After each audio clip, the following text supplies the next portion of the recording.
Boom. How is everyone doing? Other than poorly illuminated on my end. I hope everyone's having a good Friday. Not in the religious way, just a regular, pleasant Friday. That would be weird. So, um, yeah. How is everyone? I hope everyone's feeling well. I hope everyone's got something good to sip on here. I myself just grabbed a drink here. I am opening up an electric unicorn. Um, so here we go. I got my electric unicorn here. There's a lot to talk about here. Ooh, somebody's playing some 7 Days to Die. Nice. I love that game. I haven't played I haven't played the most recent update. I'm kind of looking forward to doing that. So we're going to talk about this, the magic card. Um, so sipping on hibiscus tea, nice. G&T in Moncton, awesome.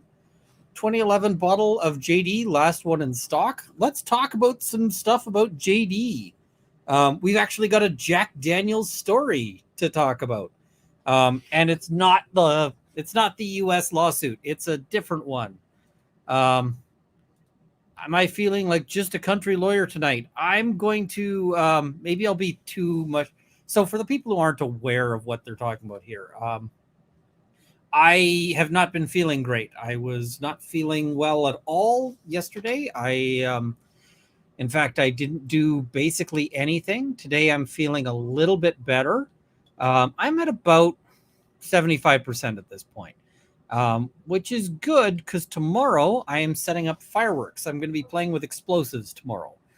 Playing with is the wrong term. I'm going to be doing stuff with explosives safely. But Rob is out of commission today. Rob is having some life issues, some chaos issues. So because he's not able to stream, I'm going to be stepping in a little bit here. So whenever Rob can't do a stream, I like to just do something to pop in. I think we might have, I think Uncivil might pop in. If there's anyone else who wants to pop in, I'll send them a link. But somebody's asking, is Rob being sued? Rob is not being sued. Rob is not being sued. So at least not that I know of. He could be. And somebody's saying the tie is back. I finally got around to some unpacking, so that's back there. So yeah, we're just trying to fill in here, trying to do some discussing of some of the interesting legal issues that face us and face the world. So let's let's begin. I don't know how long I'll go because I, as mentioned, am not feeling 100%. I may eventually settle down and either turn in early or go do some leather work or something else. But Canada Day is tomorrow. If you are in Edmonton and you are going to watch the Canada Day show, and the Canada Day show, it's the big show in Edmonton. They set it off by the River Valley. There'll be lots of fireworks there. And if you're watching that, then I will be a small part of helping to put that on. So that is that's something I'm up to tomorrow. It means I will miss Lawyers and Dragons, but sometimes that happens. Sounds like you could use a few rounds of hot sauce roulette. I will tell you that my go-to cure on this one, my go-to when I start feeling sick, the thing that helps me is so I make a cup of like chicken noodle soup, just from like from a package. Because when you're sick, you're not doing anything. You're not messing around with the chicken. You're not doing anything fancy. We're just going with the basics here. But so that's where you start. And then I add I add a ton of garlic and hot sauce, and it is, it's awesome. So, yeah, we're going to be doing the fireworks. I see people saying fireworks while Canada is burning sounds risky. I'm actually, usually when it's very dry like this, what they'll do is they'll bring out water trucks, and the water trucks will just hose down the entire area. I can tell you as well that we get, and hey, Kurt. Go! Run, go! Hey, how you doing?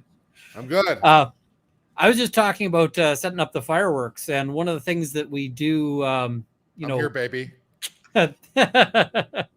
Well, there'll be one of the things that'll be really interesting is that there will be, lots of preparation for possibility of fire. So there's always fire extinguishers. There's all of that. So there's not going to be any risk concern. of fire with fireworks.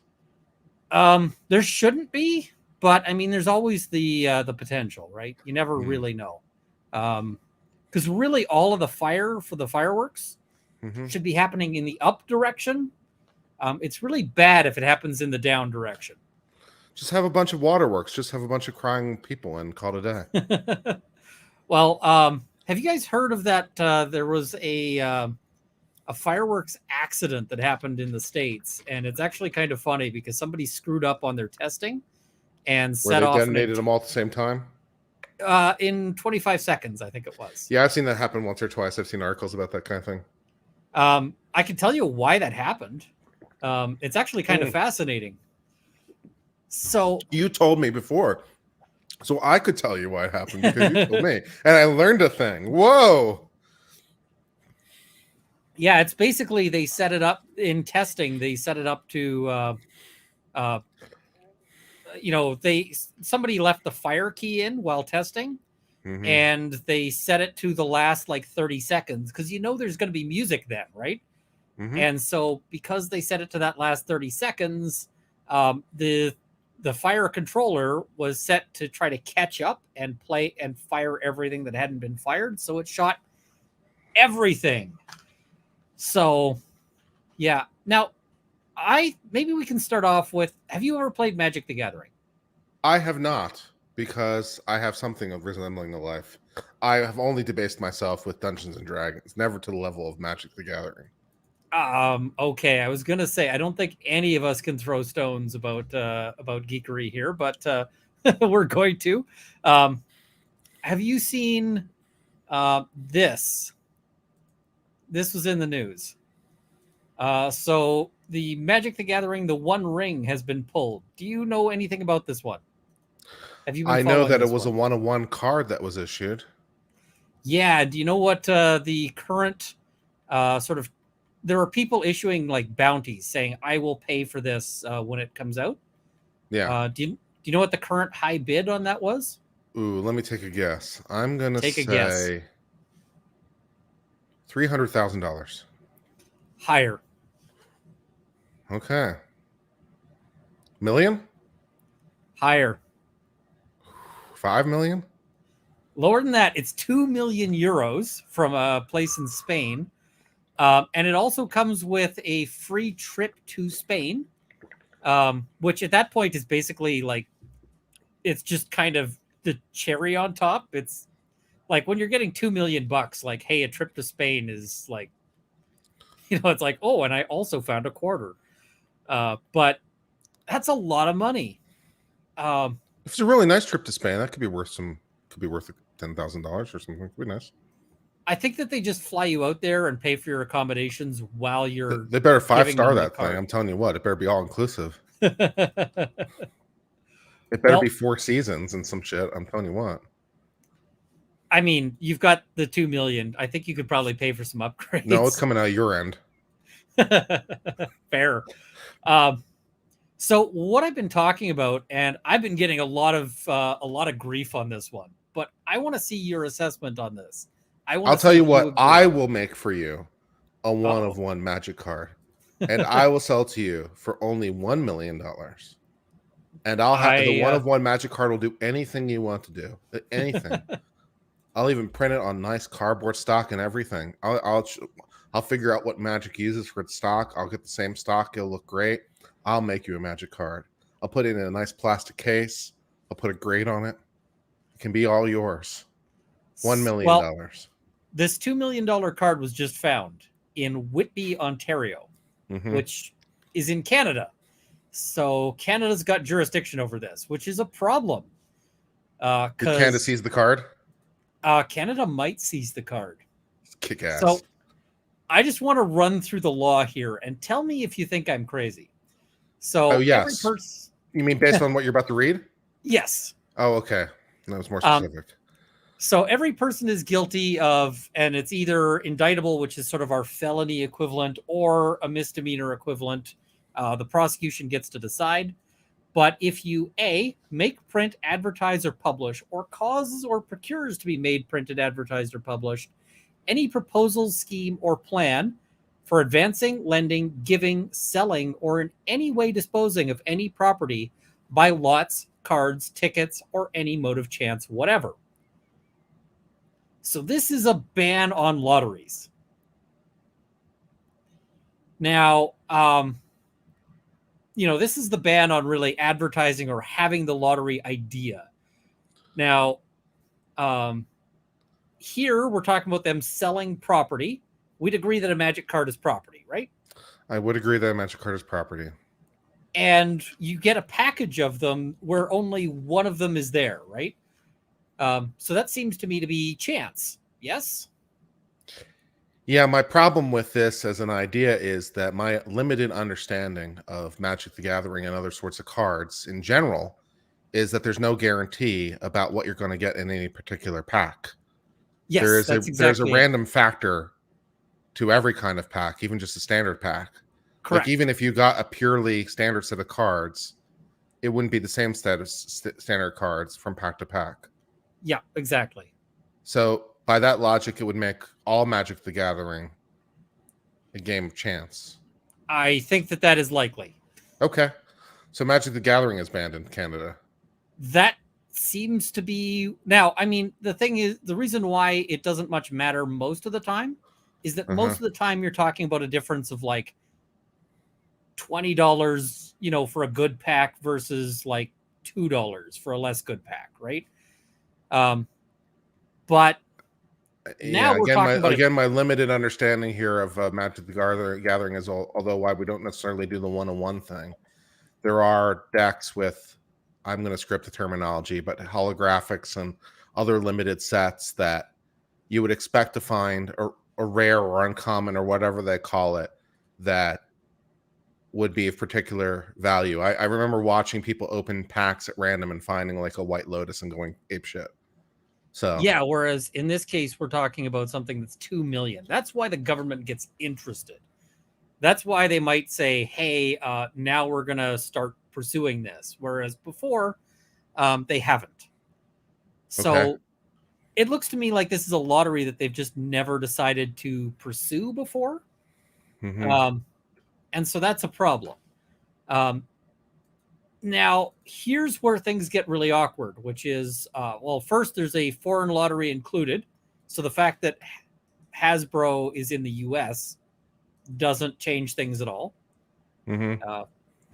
But lottery sale void.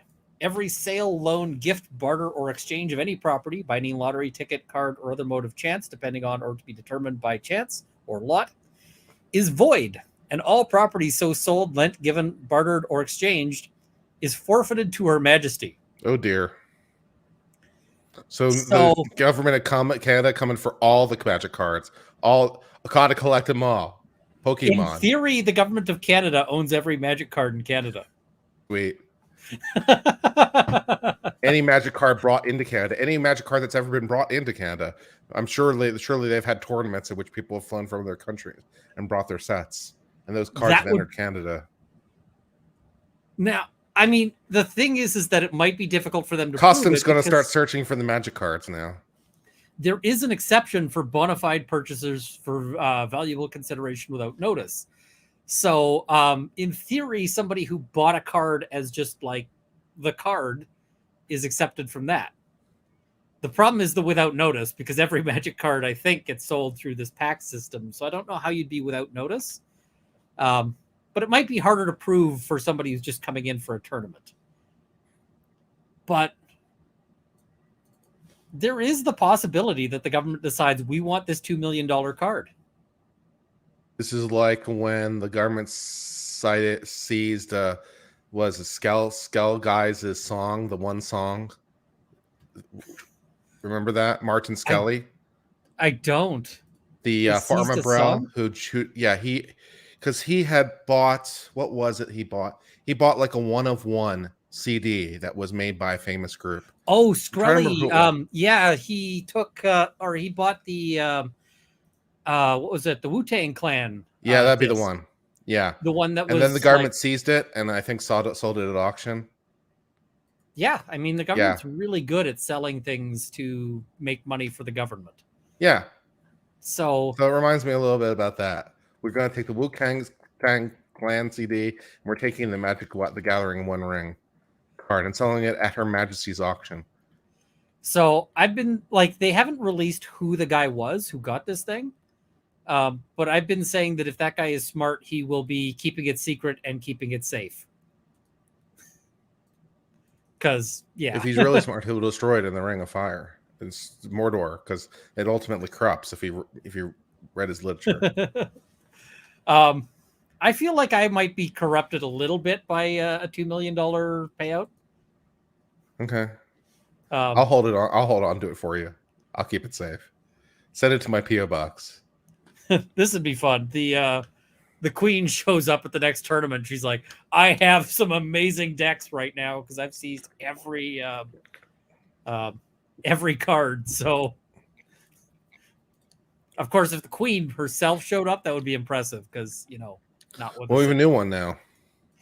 Yeah, we got the king. So, well, and the queen regent, but okay. Now, the Supreme Court. I guess we can talk about some Supreme Court courting, baby. It's been fun over here in U.S. Supreme Court land. June is the month where all the good shit happens.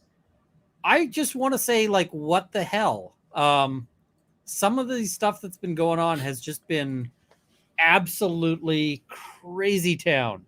Well, I spent 2.5 hours trying to figure out how Harvard could violate the Equal Protection Clause. That was fun on stream. Well, I didn't come up with an answer. I want to talk about something else because. Okay. Do you want to write about Justice Thomas taking Justice Jackson to the woodshed over affirmative action? That was pretty good. I actually want to start off with talking about Justice Kagan. All right. Justice Kagan, what you got for me, K-Dog? All right. So this is Biden versus Nebraska. Have you been reading this one? I have. I read them all.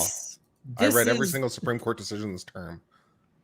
I would not actually be surprised to hear that you'd read every single Supreme Court decision of like the last 50 years. I do have this recurring idea where it's like I'll go read every single Supreme Court decision ever to start at one U.S. and keep going. That could take some time. I could see you doing it, though. Yeah, I might do it. And so this one is... So you probably, for people in the chat, I'm being told I got a swoop. Mostly because I think people want to see the pups.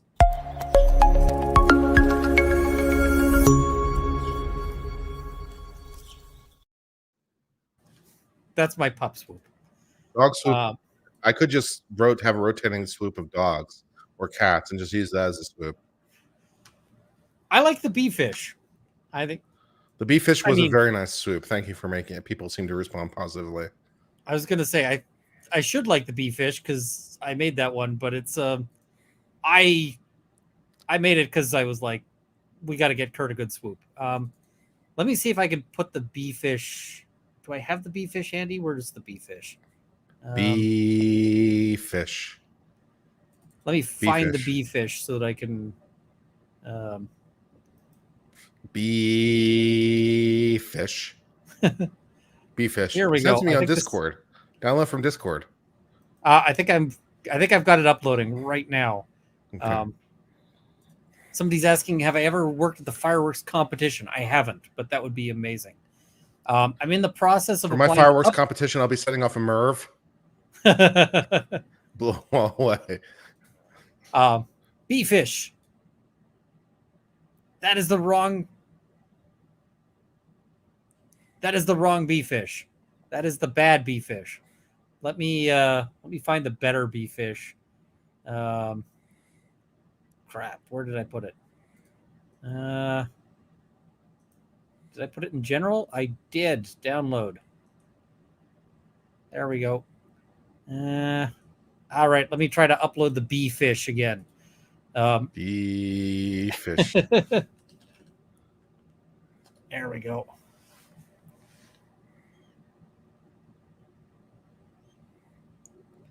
Yeah.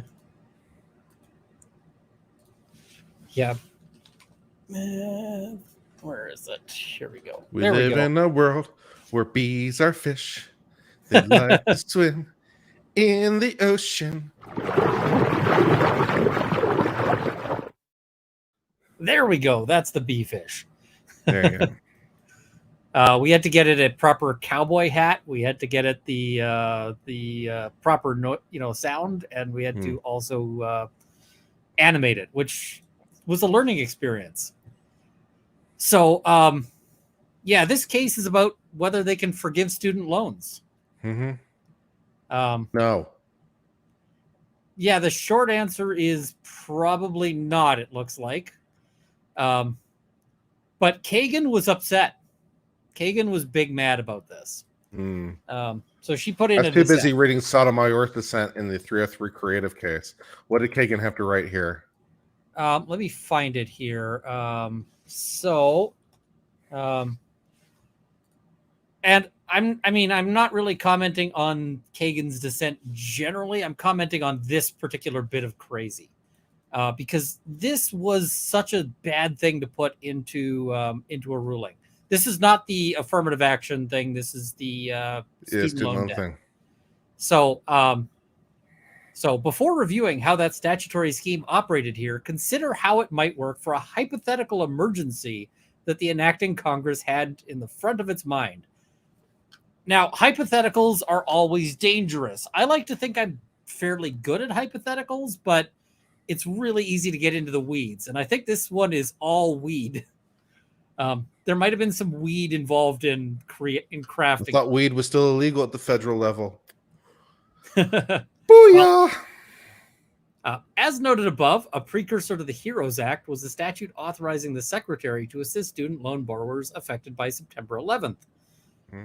See Supra at 14. The HEROES Act, as Congress designed it, would give him the identical power to address similar terrorist attacks in the future. So imagine the horrific. A terrorist organization sets off a dirty bomb in Chicago. Beyond causing deaths, the incident leads to millions of residents, including many with student loans, to flee the city to escape the radiation. They must find new housing, probably new jobs, and still their student loan bills are coming due every month. To prevent widespread loan delinquencies and defaults, the Secretary wants to discharge $10,000 for the class of affected borrowers. Is that legal? Of course it is. It is exactly what Congress provided for. The statutory preconditions are met. The President has declared a national emergency. The Secretary's proposed relief extends only to affected individuals, and the Secretary has deemed the action necessary to ensure that the attack does not place those borrowers in a worse position to replace their loans. And the statutory provisions of waiver and modification give the Secretary the means to offer the necessary or the needed assistance. It goes on and on. So, dirty bomb blowing up. Wow. Okay. I feel like that is a weird example to use here. Like, hey, we've got to allow. Is she threatening the citizens of Chicago? I don't think so, but yeah, this is such a weird hypothetical. I'm just gonna say if somebody sets off some sort of device, the last thing on my list of concerns, if it's anywhere near me, is like, oh no, what about my student loans? I feel like there needs to be some sort of comic of somebody running away from like some big giant blast going, oh no, my student loans. it's just a bad bad example there. I see Natalie Lawyer Chick is looking for a swoop. I might have to make a swoop for Natalie too. I'll have to figure out what that But would then be. I'll feel less special. You're still special. It's just, we got to sort of share things around. But yeah. I thought what I we mean, had was unique. Making swoops for other people. people are upset about this case, and that's fair. But I feel like this is the worst possible counter argument to it. I mean, the point she's trying to make is, hey, that they're allowed to do emergency relief, and COVID is an emergency, and so they can do that. But I feel like that is just way too much of a ridiculous hypothetical. Did you have any thoughts on this one?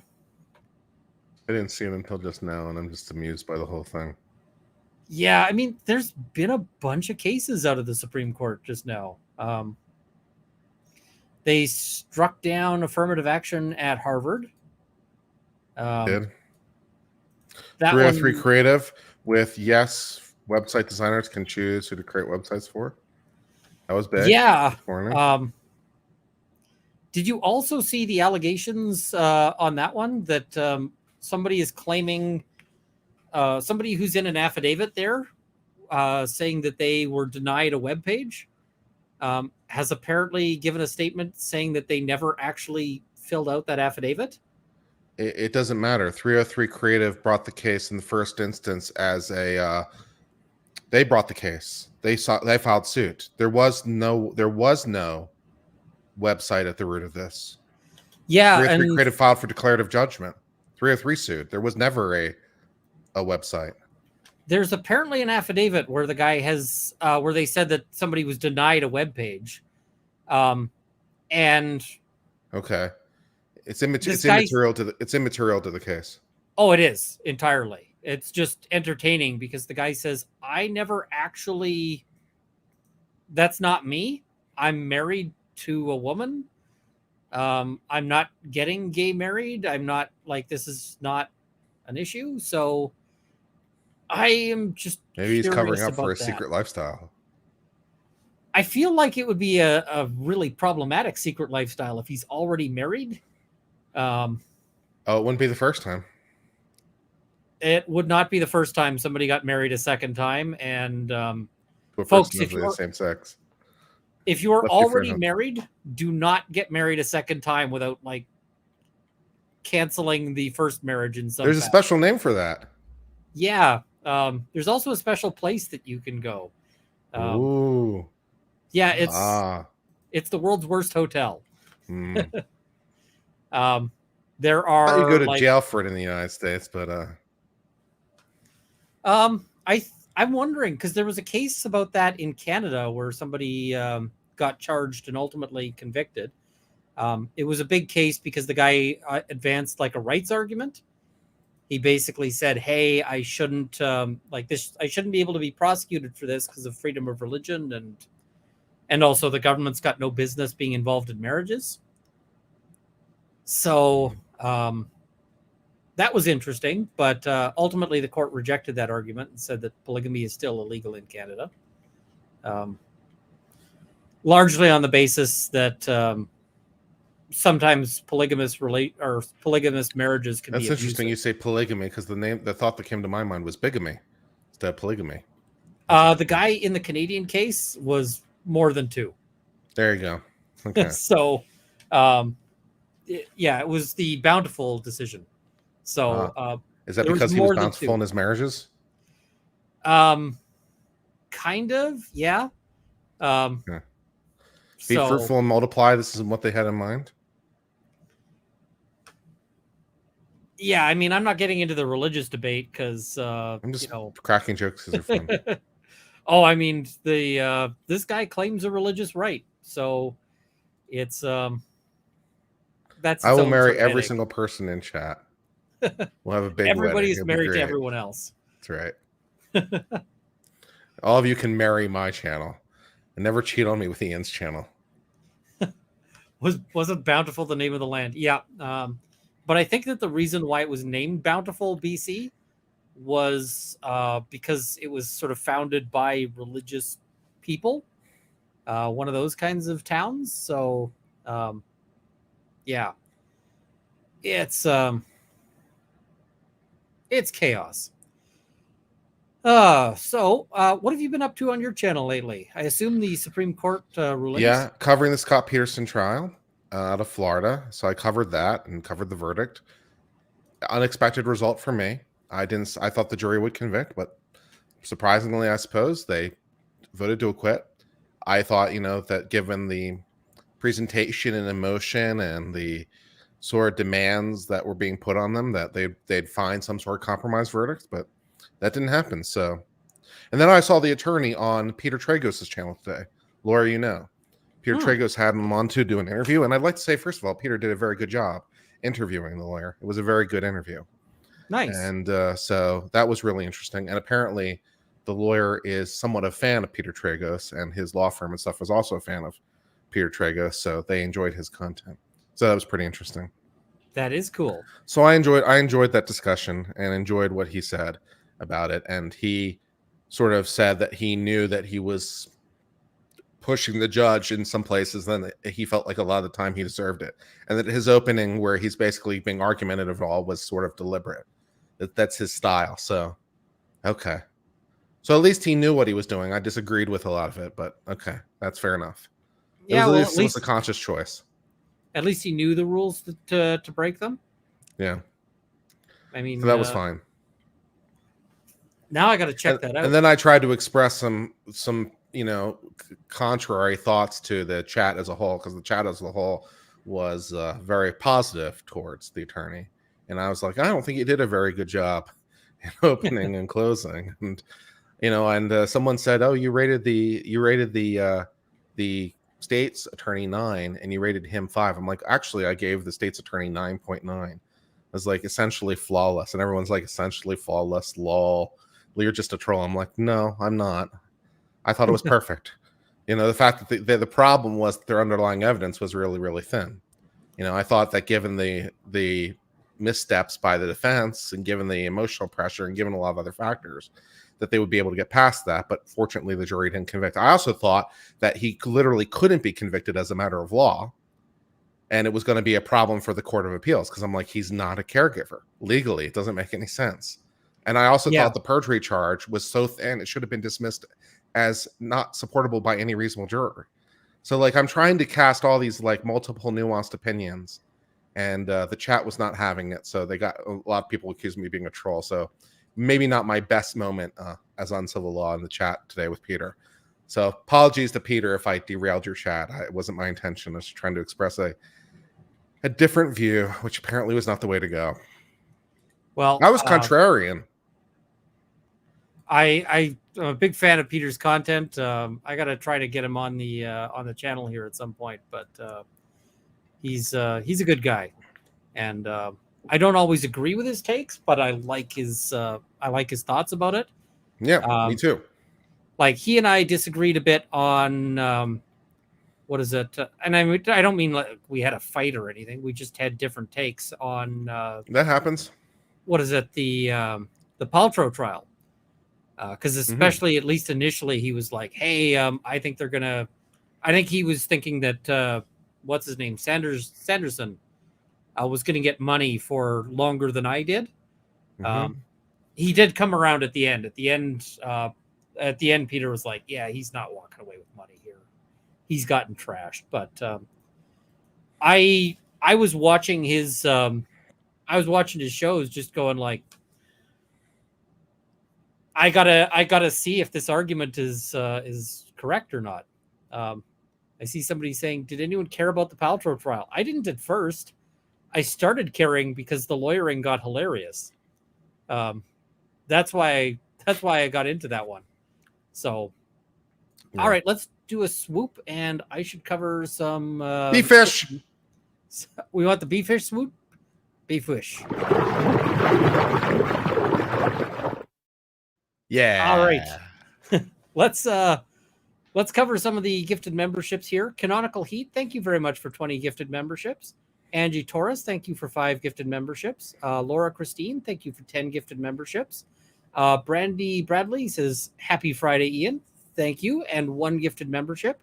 Angie Torres says, I hope you're feeling good. I am feeling okay. Fine8 1393 says, making a low rent Moscow Mule. Oh, how are you now? I love a Moscow Mule, so that is awesome. Brentwood Chic, thank you for 10 gifted memberships. And Aunt Jen Ohio, thank you for 10 gifted memberships. Crazy by Proxy says equal to $2.09 Canadian. I think it goes the other way. The euros are worth more than the Canadian dollar. Diana B says the Crown spoiling fun. That is the Crown's job. And Amber Brock, thank you for 20 gifted memberships. That's much appreciated. So this is an interesting question. Any opinions on the finalized ORC license? I have been out of the loop on the ORC licensing. I will tell you, I kind of gave up on it. And what I mean by gave up on it was I saw that it was very clear that the people making it had no interest in fixing some of the problems that I saw with it. And so I'm going to do a video on Roll of Law going through the final ORC license and talking about my ranking of it. I'm also going to finish up the ELF license and talk about that. And Kurt, you're probably looking at me like you have no idea what I'm talking about. No, I vaguely remember what you're talking about, a gaming license. I remember some of your earlier coverage. I just don't know enough to have a comment. Yeah, it's basically a license for so a first-party publisher can say, hey, if you want to use this material, you can use it under the following terms. Mm-hmm. And the reason why that matters is because if you're like making Dungeons and Dragons, you might want people to be able to make content for your game, but you also might not want them to just be able to take that and just make a new game off of that. So there gets to be issues of how you do this licensing and how you finagle that. So they've come up with a license that they think is intended for this, and I think it's a bad license. I would not use it. So anything that is ORC licensed, I'm not going to make content for. And yeah. Ian is anti-ORC. What a shocker. Yeah, I know. I'm pro-ELF. The blood feud continues. When will it stop? The ELF license is intended to be kind of a much more hassle-free license to allow for people to do what they would like. So that's kind of my thinking on that one.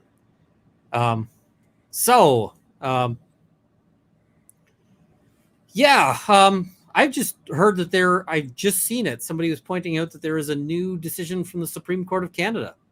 Ooh. Does the Supreme Court of Canada have like the same terms as the U.S., or do they kind of do year-round? I don't actually know what times they sit. What does the Supreme Court of Canada have to share with us? What's that? What does the Supreme Court of Canada have to share with us? Let us pull that up. So that is the case of Basque and His Majesty the King and the Attorney General of Canada. Is this how it's actually reported? Yeah. You're saying it's not very pretty. No, I mean this is actually from the Supreme Court's webpage. Okay. So this is interesting because this is so I'm just looking at it just now. So this is a drunk driving charge, impaired driving. Mm-hmm. And so this person gets charged with impaired driving, and they get released on bail with a condition not to operate a motor vehicle. Did they operate a motor vehicle? No, but at least not that I know of. They might have gotten charged with a breach there. But they were sentenced 21 months later while they were on this ban. And so the court is required to impose a driving prohibition of 1 year. So they have to ban you from driving for 1 year. And they were banned basically for more than that. Well, yeah, they were already off the roads for 21 months. Yeah. So that shouldn't stack. The sentencing judge imposed a 1-year driving prohibition and backdated it to the first day of the pre-sentence prohibition, which meant that it had been served by law. Yep, that sounds right. So the summary conviction appeal judge dismissed the Crown appeal. So the first appeal says this is fine. They said that they could give pre-sentence credit for that. The Court of Appeal then reversed that and said that's not allowed. And so what does the Supreme Court do? They have allowed this appeal. This is going to be huge for drunk driving charges. Huge. Because what happens when people get charged with drunk driving? Well, they get their license taken away. Mm-hmm. And then once they get their license taken away, what do they want to do right away? Get it back?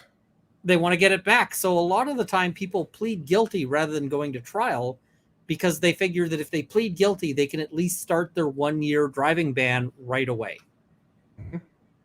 And so, like, if you've got a 50-50 shot at winning at trial, why would you ever, why would you ever take that risk if you're going to be off the road for a year anyway? Like, if you're, if trial's going to be 21 months. Well, I can think of a reason for subsequent punishments. I imagine it gets more punitive. It does. You're looking at jail on a second offense. Yeah, so you might not want to plead guilty to that first offense so that you don't have that second offense. Yeah. It can also have some really big impacts if you want to travel. The U.S. isn't so. The U.S. isn't. I've heard so of Canada bad. being bitchy about that with U.S. citizens. Canada is hugely problematic about that with that. Yeah. Becky, we're looking at Canada drunk driving law. So I'm gonna have to do a video just on this case because it's huge. But the U.S. isn't so finicky about Canadians with a drunk driving conviction. Like if you roll up and they're like, "Hey, I've got a drunk driving conviction," they're probably going to let you through. The U.S. is very picky about anything that shows that you have an addiction. So drug offenses, because they assume that if you got convicted of a drug offense, that you're an addict. Even if it was like simple possession of marijuana like 30 years ago, it's like that was an addiction thing. And crimes of moral turpitude. And moral turpitude is anything like fraud. I think murder is on the list of moral turpitude, serious personal injury stuff. It's a big, complicated list. But drunk driving is not moral turpitude. So people go to the States. But like other countries, if you want to go to France, they might say no. Canada is actually quite well known for bouncing people on drunk driving convictions. Including when people are like, I'm not going to drive in Canada. Like, I'm not renting a car. I'm going to Toronto and I'm going to take Uber the entire time. And they're like, yeah, no, you're not, though. Like, we're sending you home. So Canada is actually really strict on criminal convictions for people visiting. So, yeah, this is really huge. Lots of people get pressured into pleading guilty because of this. So, yeah, it looks like the Canadian court has said that you can take that period into account. That's huge. Logical. That's logical. It's logical, but it's going to be a huge change, and it's going to be a big. I mean, if you're held in jail pending trial, that will be rolled into your sentence in the U.S. too. You hear it all the time. It's like, yeah, you get your credit for whatever time you've served. Absolutely, so, and this from the day of arrest, you get credit. Yep, people get so pissed about this when they hear like, "Oh, this guy was sentenced to 3 years in jail and he's being released today," and they're like, "Why is he getting released today?" It's like, well, because it took him 3 years to get to trial. It wouldn't be fair not to give credit, especially considering that that's jail time you're doing when you're presumed innocent, right? Yeah. So, yeah. That This is a huge decision. I'm going to have to do a video just on this one because it is, this is a huge case. This is really going to overturn a lot of stuff. So, like this, Lord help you if you don't declare that single grape. Did you see the arguments on the pesticide case, the pesticide smuggling case? Yes, yes. I saw that with you. It was good. That is also going to be really interesting. It was a good time. I want to see how that one shakes out because I know you were in the chat for. He's part totally of guilty of smuggling. Oh, I mean that. I don't think they're going to say that she was not guilty. No, she knowingly, purposefully, intentionally concealed. That's smuggling. That's the difference between failure to declare and like intentionally hiding. I think that's where the court's going to land on that one. Yeah. Although it does say, I think it says intentionally failing to declare versus versus what do you call it? Versus smuggling. Like they're trying to say that smuggling's got to be something else, like having a concealed compartment or some crap like that. Mm-hmm. I didn't see a single justice who looked like it's judges, you say, on the appeals courts. It is. There? It's judge for federal system, except for the Supreme Court. It's judge. I didn't see a single judge who looked like they were buying that at all. But they really got interested on the money aspect. Yeah. So for the people in the chat who weren't following, basically the jury seemed to say that the first group, like the first amount of pesticide that was being smuggled in was smuggled, but the second group was not being smuggled, which is a weird finding, but that seems to be where the jury landed. And what the government is saying is we need to have the costs covered for both the first, which is illegal, like illegally being smuggled, and the second, which isn't. And I'm like, okay, that's interesting. I don't think the courts were buying that argument from the government. No. So I suspect what they're going to do is say the government gets their $9,000, which was the cost of the first stuff. Yeah. And now I'm going to say it's going to have cost her a lot more than $3,000 to take that to the Ninth Circuit court there. Yeah. So, by the way, just to speak about a point that you were talking about like the confusing jury verdicts for like inconsistent findings, I can talk a little bit about that as a matter of federal law. Oh, so absolutely. The Supreme Court has said that mutually inconsistent verdicts are not a legal problem because we don't know like what the jury was like, where they got it wrong, if they got it wrong, or if they were just deciding to show you mercy. So I'll give you a classic example where this would pop up. Felony murder is a classic example. For something to be felony murder in the United States, a death, well, generally speaking, a death has to occur during the commission of an inherently dangerous felony. So the idea is, for example, you did a burglary, right? The idea was burglary. Someone died during the burglary. It could be one of your co-people, could be the person in the house, could be an unknown third party, whatever. Someone died. That's felony murder, right? You committed an inherently dangerous felony. That inherently dangerous felony puts people at risk. There's an enhanced risk of death. A death occurred. You're now liable for the death. Okay. So as a matter of like charging, you need to be convicted of the underlying felony because you can't be convicted of felony murder unless you committed the felony because that doesn't make any sense. What's it a felony against? Now, this has actually come up before where juries have actually convicted a felony murder but acquitted on the underlying felony. So you didn't do the burglary, but you did. You didn't do the burglary, but you didn't do the burglary, but a death occurred during the burglary. Yeah, exactly. And so the Supreme Court has had to before consider them. They're like, yeah, that's fine. We're cool with that because we don't know if the jury was trying to give you mercy on something if it was part of a compromise or a thing. It's like we don't care. We only care that there was the legal sufficiency and the jury heard the case and the legally inconsistent verdicts are not a problem. So like as far as, and your states might vary, but a jury could, like, for example, for the case that we just did for Peterson, He's charged in the death of, what was it, 7 children? There's no real difference between them, one would imagine. But if the jury, for whatever reason, had convicted on some but not others, they'd be like, okay. Even though that kind of doesn't make sense. Because the jury, maybe they came up with it as a compromise, or it was what they could all agree on for whatever reason. So you're only at fault for the deaths of the cute kids. Yeah. This Whatever ugly kid, that was just whatever an the accident. rationale of the jury is, assuming they had one.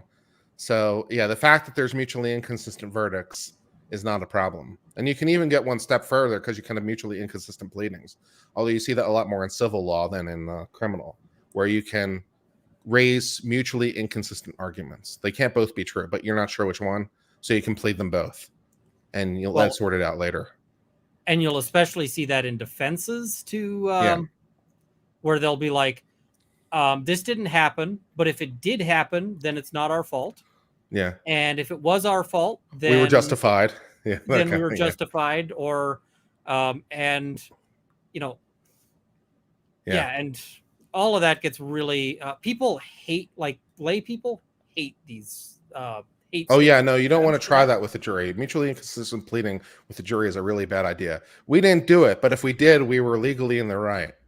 It's like, yeah, you can try that with a judge. Don't try that with a jury. I actually watched a lawyer do a bail hearing, and where he had 2 mutually inconsistent arguments on an SA case. And so his argument was, first, it wasn't my client. He wasn't there. But if he was there, it was consensual. And I'm like, you cannot ride both of those horses at the same time. You can try it with a judge. Depending on the judge's tolerance that day, you might be able to work it. Don't ever try it with a jury, though. There's no way you're going to be able to get a jury to deal with this crap. You might be able to get a judge to deal with it. So at a bail hearing, maybe you could try it. I don't know, but you could try it, maybe.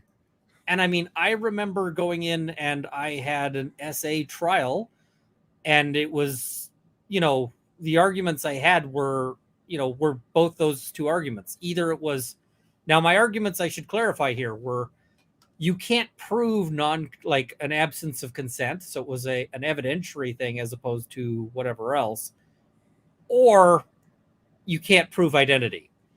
And very quick, but I wasn't planning to run both of them. I was planning on let's go in this trial and see where we're landing. And so ultimately it ended up being that I ran one of those arguments and not the other, because by the end of the trial, you're going to want to pick a horse. Yeah. It's you got to have decided what your theory is, because otherwise it can be real awkward. And so people hate this in statements of defense, though. It didn't happen. If it did happen, I wasn't there. If I was there, then it wasn't my fault. If it was my fault, you weren't hurt. If you were hurt, then it was it was also your fault. And if it wasn't your fault, then a wizard did it. And I'm just waiting for the day when I actually see them put a wizard did it in the statement of defense. You might be able to argue a wizard did it. You have credibility. I'm like, I know Wizard is my friend. I know him personally. Yeah, it's this is a good question. Are you death penalty certified? No. So what's involved with getting death penalty? That is a state by state specific thing, so I couldn't even answer that question. I don't even know if Texas requires such a thing. I've never bothered to look it up. So, and I don't know what the requirements for that are, to be honest. So no. Yeah, but to the extent that it is required, let me put it this way. You'd want to, even if the law didn't require, to have a couple felony trials under your belt, probably. You really wouldn't want to be your first trial out the gate to be a death penalty case. It's like, I'm going to go on civil law, LLC. What's your first case? Death penalty. Well, boy, oh boy, oh boy. I learned along the way. I'm not sure that's a good call. So even the law allowed for it, it's probably a bad plan. Your client would be like, wait, this is your first ever case? And you're like, yep, you bet. Yeah. I would not be happy if that was my lawyer being like, "Hey, it's the first." So I have never lost a case. that is fair. Yeah. I also got asked a question about an unusual product. I don't know if I want to go into it in full detail, but I should probably do a video on this one. So let's talk about it just as a thing I should do a video on. Do you see this thing? Yep. Cable whip cane. Whip cane.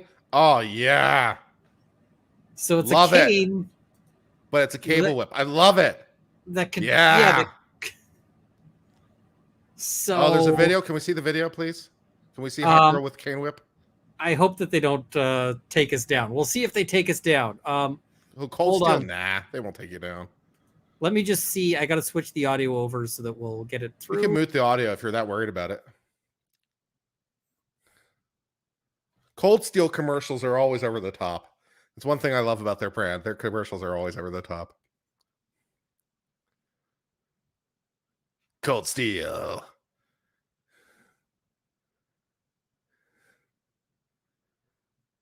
Wah! Well then.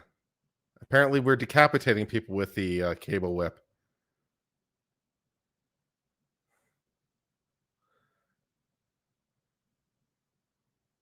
I love it. I want one.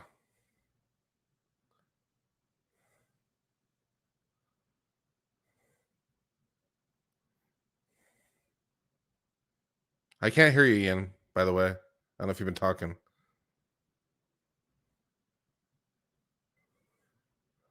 Yep.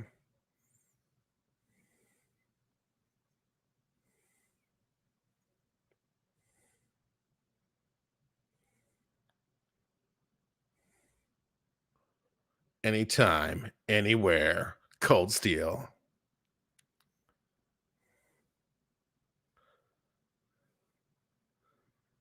Nice.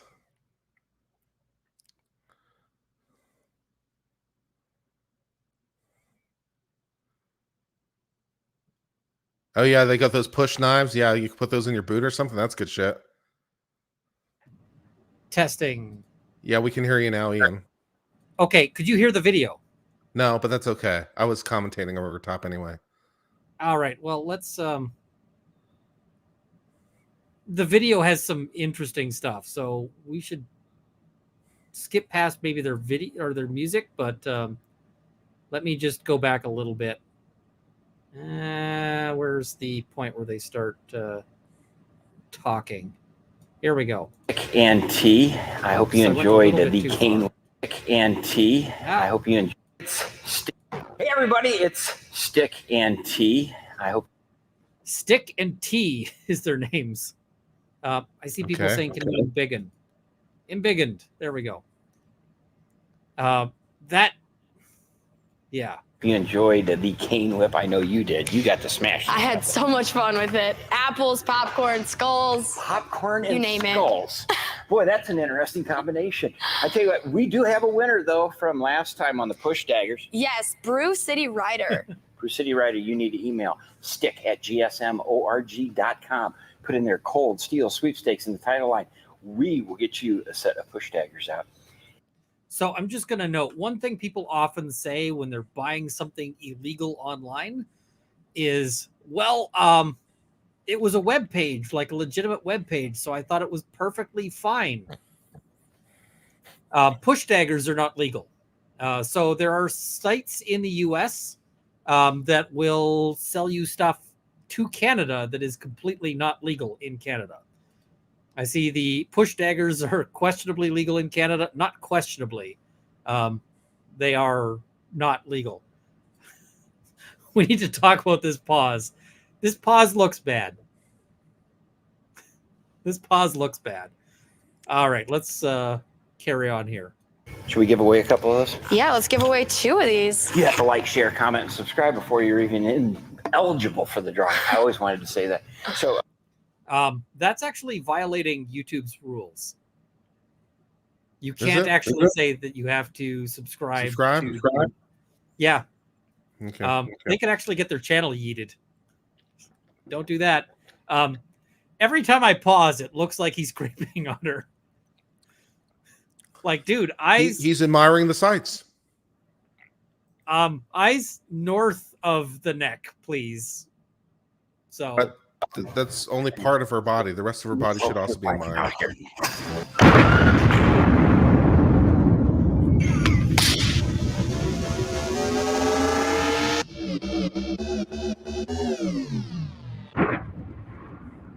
okay, so it destroys a plastic skull. Gotcha.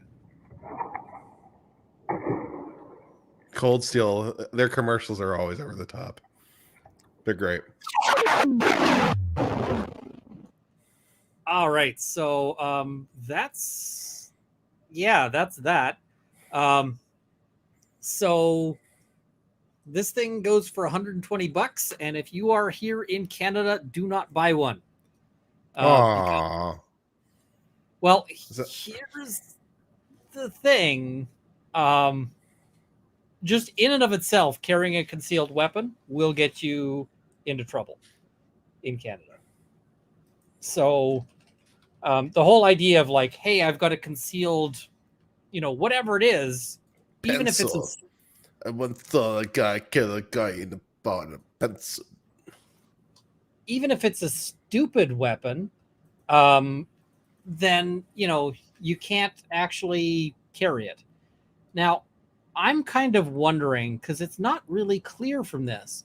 I'm actually working on trying to get my my firearm business license, which would actually let me buy something like this to do a better test of it.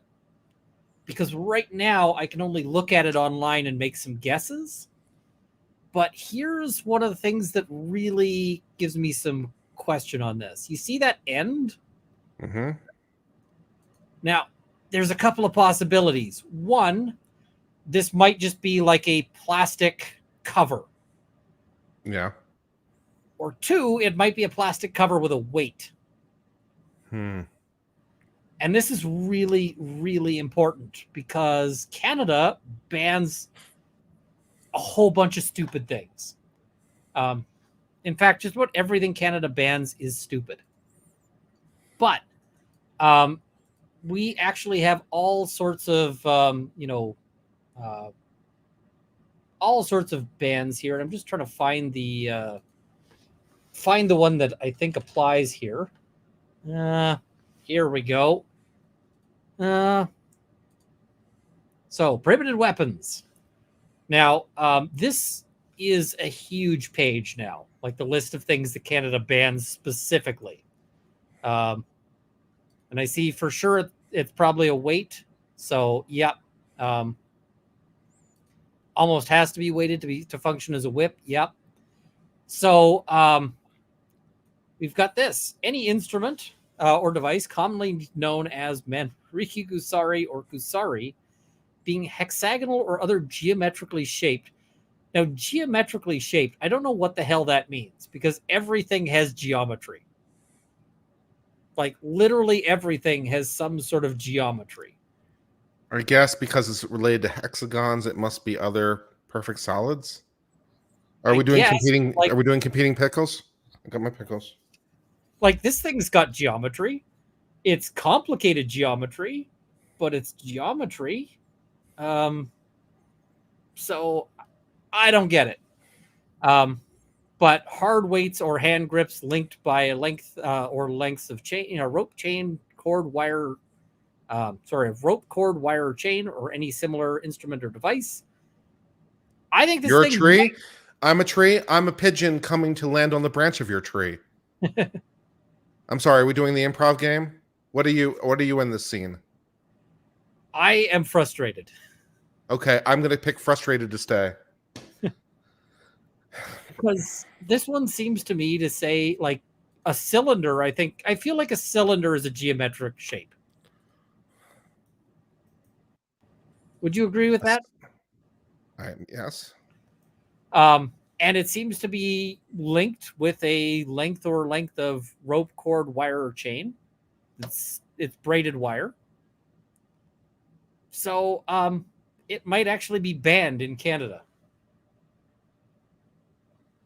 And I see people saying, why don't they just say mace? A mace is actually legal. Cool. But a morning star is banned.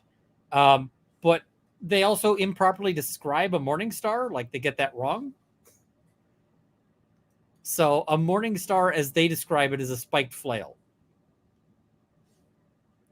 What's the difference between a spiked flail and a mace? At least as to that kind of mace. If it's like a solid handle with a thumpy end, that's legal. Okay. Yeah. And some of these are just weird. Any finger ring that has one or more blades or sharp objects that are capable of being projected from the surface of the ring. Do those exist? The ones I've seen have a blade on them that is like, half a centimeter long and are mostly useful for like opening packages or nothing. But yeah, and people are talking about pepper spray. We can see the ban on pepper spray. Any device designed to be used for the purposes of injuring, immobilizing, or otherwise incapacitating any person by the discharge therefrom of tear gas, mace, or other gas, or any liquid, spray, powder, or other substance that is capable of injuring, immobilizing, or otherwise incapacitating any person. That's a lot. That's capable of. Tell me something that's not. It's designed to be used, but yeah, any liquid, spray, powder that is capable of injuring, immobilizing, or otherwise incapacitating any person. That's a lot of things. I feel like most powders will cause you some injury if you spray them into somebody's eyes. Yeah, especially if you inhale it, that could be a real problem. Yeah. So Canada weapon law is dumb, but come to Texas. Texas weapon law is a lot easier. It's just you can have it. Yeah. It's okay. Yeah. If you don't have one, you're encouraged to get one right away. We'll provide you one for you. It comes as a special at your convenience store. Buy one cereal box, get one handgun. Well, if you come here, I will buy you a handgun. If I move to, if I move to the U.S., I'd bring a whole bunch of handguns, but okay. But I'd probably also want to buy some because, like, Andrew Branca has a handgun that is like a much smaller handgun than you're allowed here. And I would totally love to get one of those. Was it like a 32 or something like that? Small little? Baby? No, it's a little 9, I think. Okay. What is it? Wait, you can't have pepper spray in Canada? How would the ladies get away from creepy men? They don't. I would point out that using pepper spray to get away from creepy men isn't necessarily legal, by the way. Well, it depends on somehow threatening you. It depends on how they're being creepy. You can't use pepper spray as a dislike button. Downvote. Yeah, it's not a downvote, but it's if somebody was actually attacking you or a threat, then in the US you can pepper spray them. In Canada you can just wait and see what happens. Advantage creepy men. That's really how that goes. I'm moving to Canada. Oh, that's no good. All right, let's do a swoop. A little self-deprecating humor is always fun.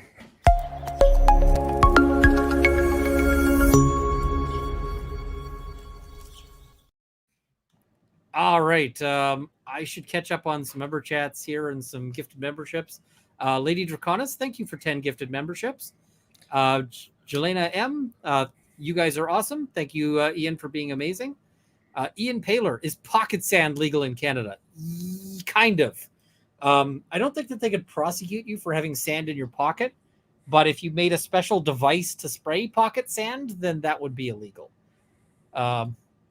Kristen M96, thank you for the membership there. Suzanne Erickson, thank you for the membership. Much appreciated. Vez from Quebec, already drunk. Pina colada by the pool all day. Oh, I am... Now I'm envious and happy. Please take care of yourself and be ready for tomorrow. I hope tomorrow is going to be. That's right. Canada Day is coming up. Happy Canada Day. How long have you been in country now? I don't know, like 15 minutes. 20 minutes. I don't know. So yeah, I mean, Canada's a fairly young country, and we've had rights for like very few minutes. And by rights, Have I you? mean like it was like the 80s that we put our Charter of Rights and Freedoms into play. Yeah. Which When you amended your constitution so that you didn't require Britain's permission to amend your constitution anymore. yeah, and then because they suck, they amended it to just be no one can amend it. So that You can't amend your terrible. constitution? There is an amending formula. It's just so bad that it basically is impossible. Okay. So the formula basically requires agreement from a certain number of provinces, and Quebec is never going to sign on to an amendment that doesn't include Quebec is now its own country. And it's basically impossible to do anything without Quebec's sign on. So it's basically just a non-ish, like it's basically just never going to happen. So it was actually easier to amend our constitution when it required the specific permission of Britain. That's nice. Tammy Lay, thank you very much for the super chat here. James Medford, I will be watching your work tomorrow night. Be safe. The company I work with, I don't think they've ever had an accident. And by ever had an accident, I mean like an accident that is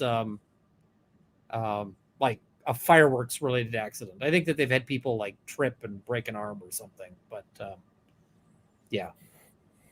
I've gotten little small cuts and that kind of thing, but nobody cares about that. Please don't be the first, Ian. We love you. I will not, but I will tell you that if I do have an accident, it'll be real quick.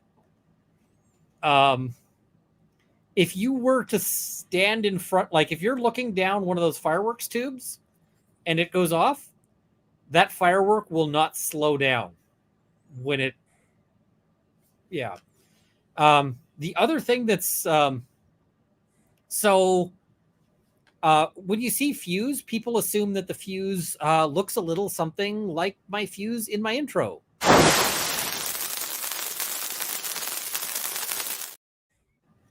Like they assume that it looks like that. That is actually, we do use fuse like that. That fuse is used as timing. That's like timing fuse.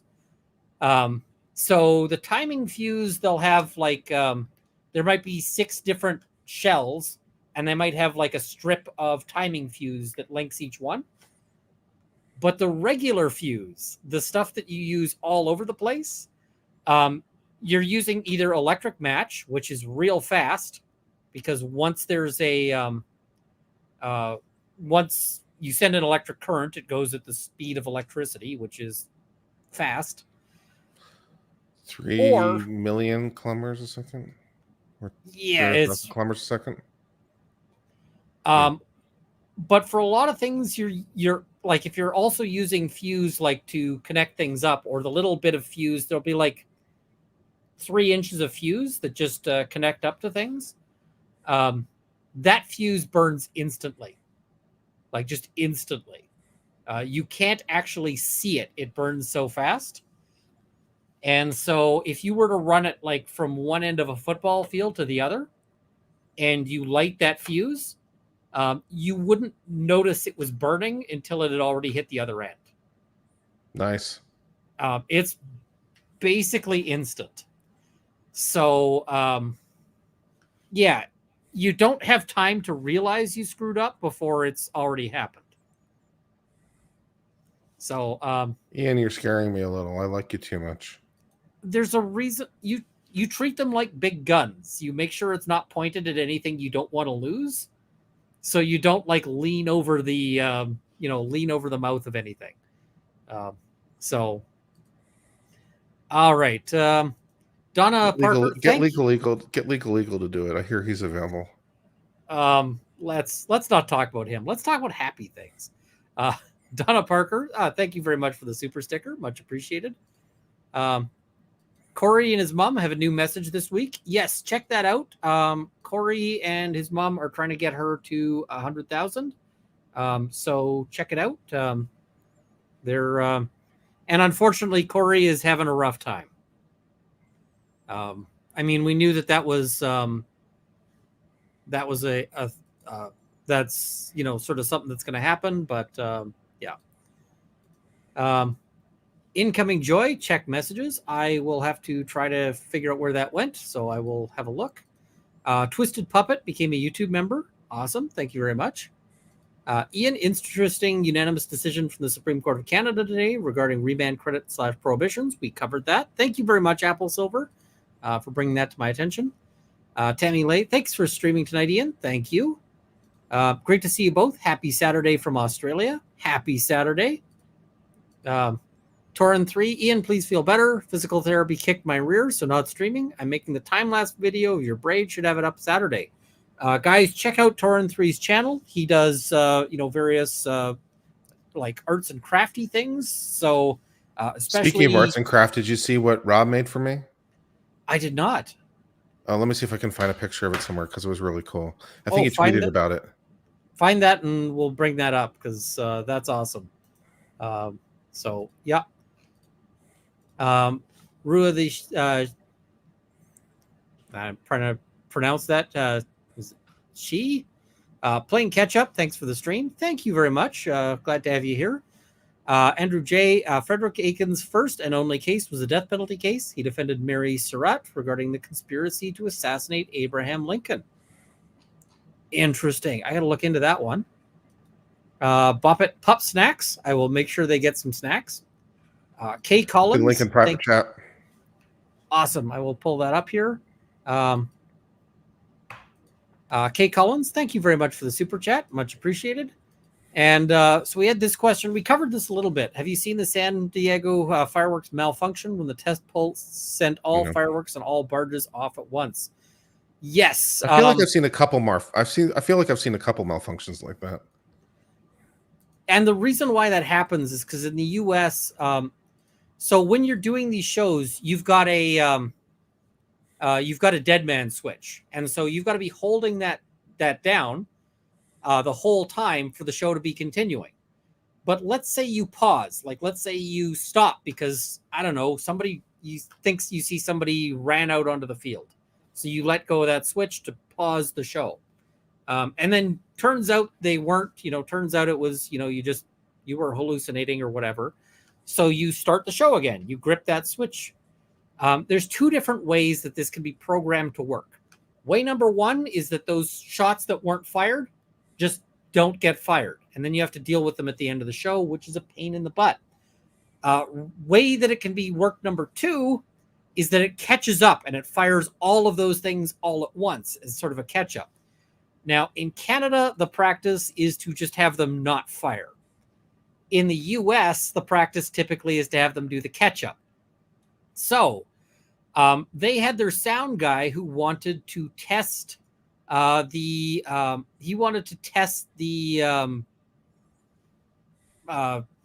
sound setup. And so he set it to like the last 30 seconds of the show because that there's going to be music during that last 30 seconds. Somebody had also left the fire key in there, so everything was ready to go. So what the fire controller thought, like the machine, was like, hey, I have missed the entire show. Now I have to catch up the entire show. Fire everything. Fire everything. And so it did. And it was like thousands of dollars of, the whole show goes up all at once. Yeah, that's a rough moment. Yeah, someone left the fire key in there.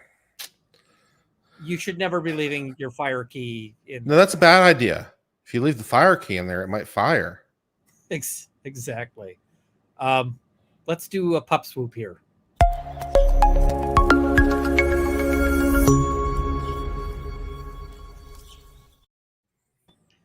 All right. I've also got Trufflehound sent me something. So this is a video from Trufflehound. I haven't watched this before, so Trufflehound, I hope you're not trying to nuke my channel. Okay, this is ridiculously cute.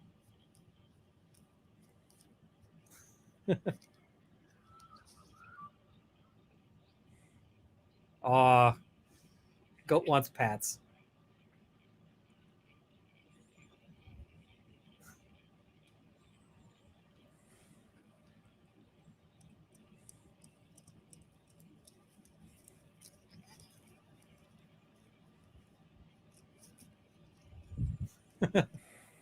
These are ridiculously cute.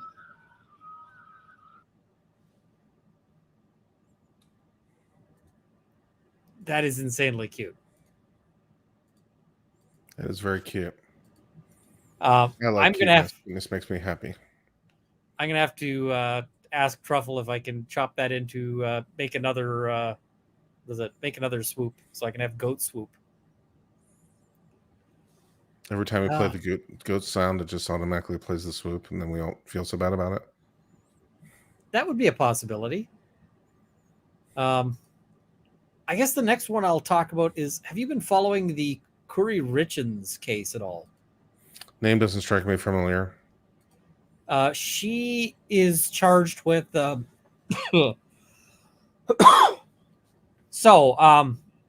she's charged with murder of her husband, and basically with the book. She wrote a book about dealing with grief. Then I know the case. Yeah. So it is like, pro tip: if you commit a murder, then maybe do not write a book about it. I feel like that, because people kill their spouses all the time. They don't necessarily make national news for when they kill their spouse, unless they unless there's something interesting. Now, one of the things that got real interesting on this one, or that a lot of people have been commenting about, is that Curry Richens has sued Katie Richens as the executor because she wants half the value of the house. Yes, we covered this before, right? Yeah. And of course, she wants half the value of the house because she needs it for her defense. And that, to me, makes some sense. Right. Now, she's getting sued back, which is maybe completely unsurprising. Yeah. So, lawsuits, So this is Katie Richens Benson versus Curry Richens and K. Richens Realty.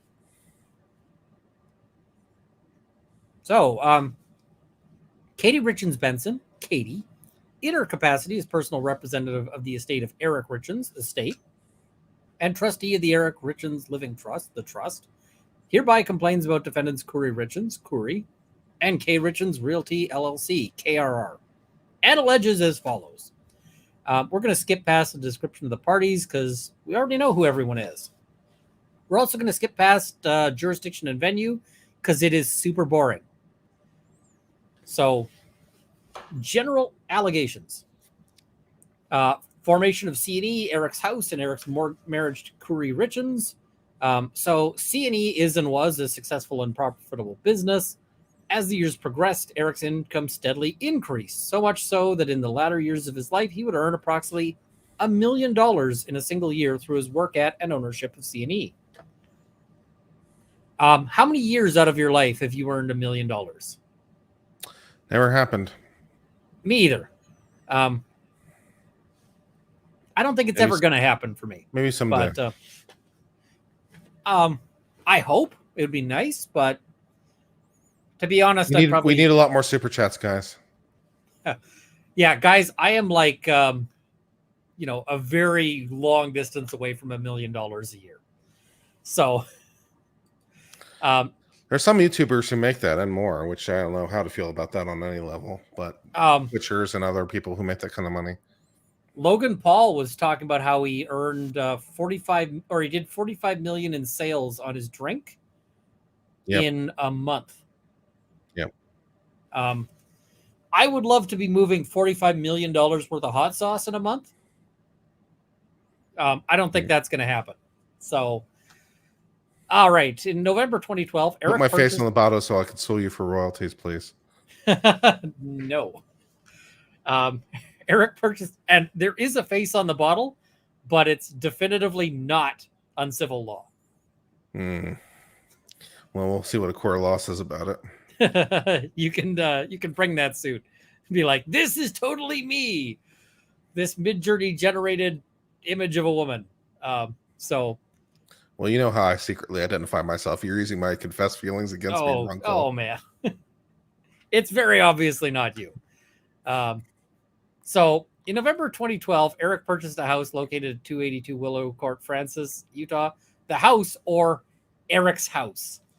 And I love the way they're doing this because the ownership of this house is disputed, right? This is what there's.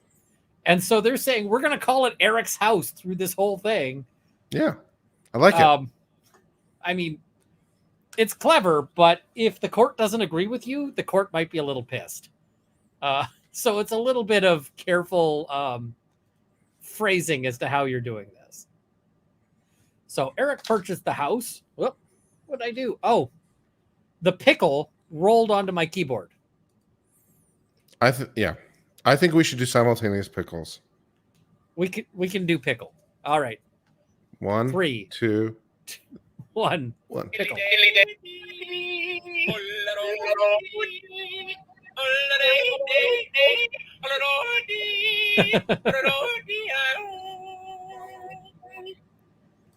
All right. So Eric purchased the house with his own separate funds, and Curry did not contribute any money towards the purchase. Curry nonetheless claims an ownership interest in Eric's house. Can you already spot the problem with this lawsuit? Yep. Like marital property, you can't necessarily just have stuff that is yours. Like, let's say, let's say somebody sends me a $5 million super chat. And if you're watching and you have $5 million to send in super chats, send that via a bank transfer instead so that YouTube doesn't get their 30%. I will still read it out online. I'll still read that out. But yeah, if you want to send me $5 million, you should do that. Yeah. So, send it. You can send it to me Zelle, no fees, at kurt@uncivillawllc.com. Direct bank transfer. I also accept just handing me a suitcase. That is also an acceptable means. I don't think it's going to happen. So YouTube, we are joking here. I'm not. So I'll declare it. I have no problem paying taxes on it. Give me the money. I don't think YouTube likes it if you're circumventing their. At this point, I cease to care. Fair enough. If you get 5 million, you're like, all right, I'm demonetized. Suck it. Yeah, if you get demonetized, you're just gonna buy YouTube. Oh no! Whatever will I do? Oh no! So, if I got that $5 million and I bought, say, a $3 million house with it, and then I told my wife, "Hey, listen, I got $5 million. I'm out. We're good." Yeah, that may not necessarily work that way. I suspect that what the court would say is, "Hey, she has 2.5 million of that, and your $3 million house, you're gonna have to sell that in order to, in order to cover that." So, probably. Yeah. And, for the record, if I had the money, my wife and I would both be like, yay, let's go have a party. I suspect she'd be quitting her job fairly quickly. But yeah, now this is where it gets a little more important. However, the house was Eric's sole property prior to the marriage and remained Eric's sole property throughout the marriage. Okay, there you go. If it's a premarital asset, that might remain solely your property, depending on the relevant law. I mean, lots of places have law that makes it very hard to hold on to premarital property like a house. Because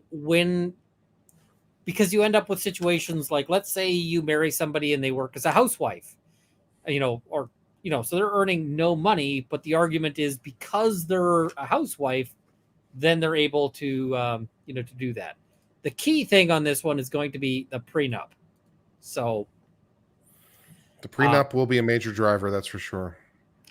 As set forth below, he transferred the house to the trust. The premarital agreement provided, among other things, that Eric's interest in C&E was and would remain Eric's sole property unless he predeceased Curry and owned the interest at his death, in which case Eric's interest would pass to Curry. I don't think that happens in the event of a killing. No, probably not.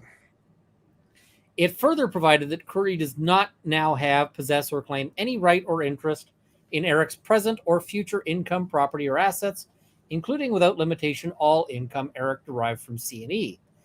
The question is whether any of her income was commingled in this relationship with his and thereby enables him to support keeping this house.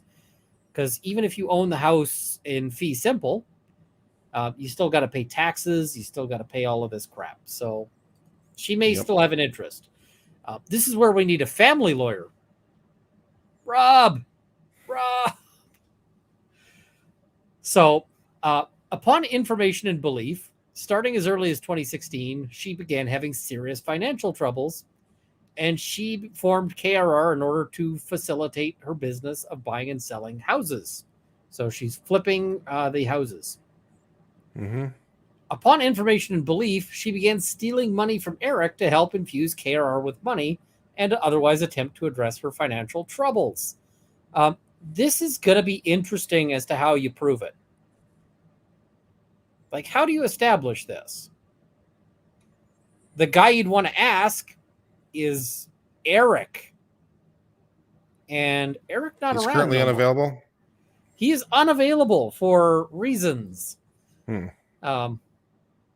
So Curry hid from Eric the fact that she was stealing money from him.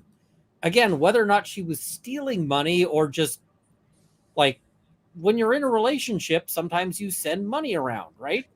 Yeah. It's my wife was going on I was doing something I couldn't go. She went on a trip and she was like, hey, can you move some money to my account? And I was like, absolutely. It happens. So she was taking money from Eric's bank accounts and running up debts on credit cards in Eric's name without Eric's knowledge. Again, how do we know it wasn't without Eric's knowledge? I've handed my credit card to my wife and been like, yeah, go buy some stuff. It happens. But that's because you love your wife and she's a good person. That is true. And she hasn't attempted to poison me multiple times. So, yeah. By the end of 2021, KRR was approximately $6 million in debt. And their bank account was overdrawn by approximately $22,000. I'm going to say nope. It's pretty hefty overdraft. Nobody would let me get to $6 million in debt. Hey, can I borrow some more money? They're like, nah, $5 million is the limit. I'll let you borrow $5 million, Ronco. So yeah. Somebody was asking, have we mentioned Pixie? And yes, we have. So we've mentioned that. So during this period of time, she routinely paid many thousands of dollars per day to service the debt, along with hundreds of dollars a day in overdraft fees. Numerous Yeah, I mean, you would if you had $6 million in debt. That's a lot of money. Numerous personal and business bank accounts, including accounts at First America Federal Credit Union, Pan Fed Credit Union, and Navy Fed Credit Union. Historically, those accounts had insufficient funds to support either one, the checks that Curry wrote on them, or two, the transactions that Curry attempted to engage in. I'm just going to say she sounds like a disaster. As of February 2022, Curry or her business owed at least $1,800,000 to hard money lenders, and in the days prior to Eric's death, she had at least 7 phone calls with one or more of those lenders. What do we mean by hard money lender? I don't know. What is a hard money lender? Is this like hard water? Does it have lots of calcium in it? I mean, it sounds like a secured thing, but if it's secured, then I don't. Wait, what is it? Hold on. Yeah, I don't know what that is as a technical term. You got me. Yeah, that one seems odd to me.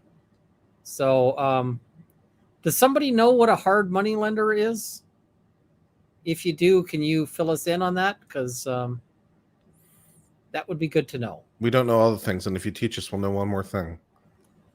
Yeah, and I mean, I do not promise. I do not pledge to know all the things. But yeah. So if somebody knows that, I would love to be enlightened. High dollar short term, not banks. So like payday loans or something equivalent to that. That can't be. How could you possibly have, like, I could not see that much in payday loans. Like a payday lender. Yeah, that's a lot of payday loans. Yeah, I can't see. I see people. No, hard money lenders are for real estate. That makes more sense to me. Secured by real property. So that makes sense. Yeah, that's what I initially thought. Because when I initially heard hard money, my first thought was like a pawn shop because it's secured by something. And Yeah. but that secured by real property as the asset makes more sense than a pawn shop. So I buy that. Especially with her having like a flipping business. Yeah. Okay, that makes sense. You know, because that would mean she'd own a bunch of, a bunch of houses that she could take out loans on. Yeah, that makes sense. So, and I mean, that wouldn't be super uncommon for somebody flipping, because a lot of flipping goes like, I take out this, house. I expect to have it for 6 months. I take out, a loan on that house. Yeah. Yeah, that makes sense. So in September, he learned that Corey had withdrawn hundreds of thousands from his bank accounts. He also learned that she had wrongfully borrowed large amounts of money on his credit cards. Eric confronted her about the stolen money, and she admitted she had taken the money. I want to see that in an affidavit. The amount of money stolen from bank accounts is estimated to have been in excess of $200,000, which in the amounts that we're talking about is kind of penny change here. Fair. The amount of money wrongfully charged from his credit cards is in excess of $30,000.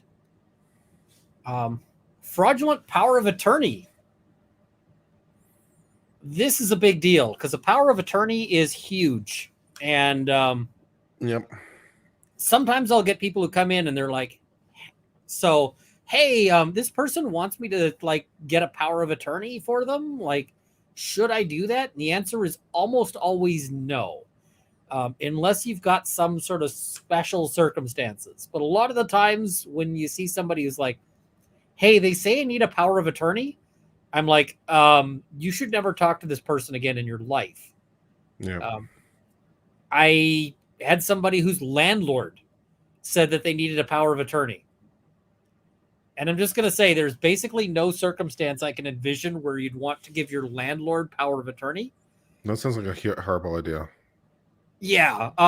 So if you're wondering what power of attorney means, it basically means that they can legally act for you as you. So if they want to walk into a bank and say, I would like to take out a loan in Kurt's name, if I had, and I would like you to give me all of the money in cash in a suitcase, I can do that with a power of attorney. Yep. And if I want to go in and say like, oh, and by the way, does he have any bank accounts here? We'll cash those out too. Put them in the same suitcase. So the times when you might want to go with a power of attorney are things like, I am going to prison for the next 8 years, and I really trust. I mean, you'll do limited powers of attorney for like a special thing, like maybe to sign a real estate deal because you can't be there, but it'll be limited in the power of attorney to a specific thing, like a general power of attorney where it's like, yeah, just do all the things in my name. Yeah, no, that's not no. Yeah, and like a full power of attorney is terrifying. You do sometimes, like in criminal law, sometimes if you're going to jail for 8 years, it might make sense for you to get like your dad to have a power of attorney. But I can tell you, I've seen that go wrong too, where people are like, I totally trust my brother. And their brother's like, no, I'm just going to clean you out. and there's very little you can do about that. It sucks. Yep. So people are like, hey, will you as the lawyer be a power of attorney? And I'm like, no, no, I won't. I know a lot of attorneys will insist on it for their clients because it just makes executing documents easier. But I mean, you're already in a fiduciary relationship, so that's a little bit different. Yeah, I do a different kind of law, so it's different. There's circumstances for deployments. It can make sense. Like if you're overseas in a war zone, maybe you need somebody who can run your accounts. I hope you trust your woman, because I've never heard of a service member spouse betraying them when they're overseas before. Yeah, I mean, you might end up buying Jody a house.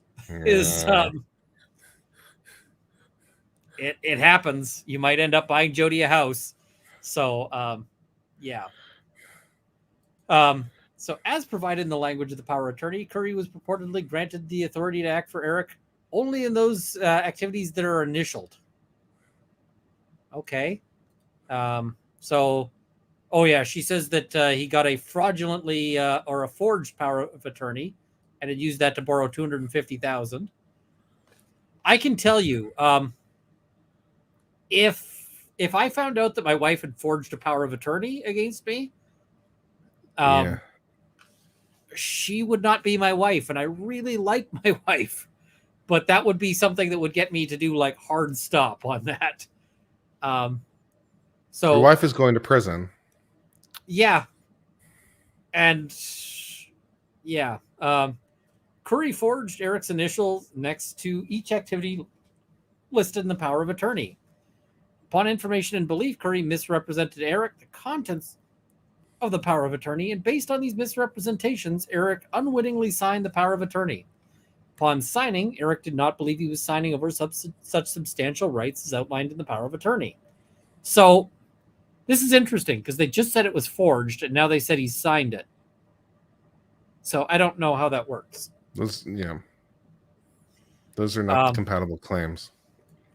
Now they're saying he's fraudulently induced, which is not the same thing as forged.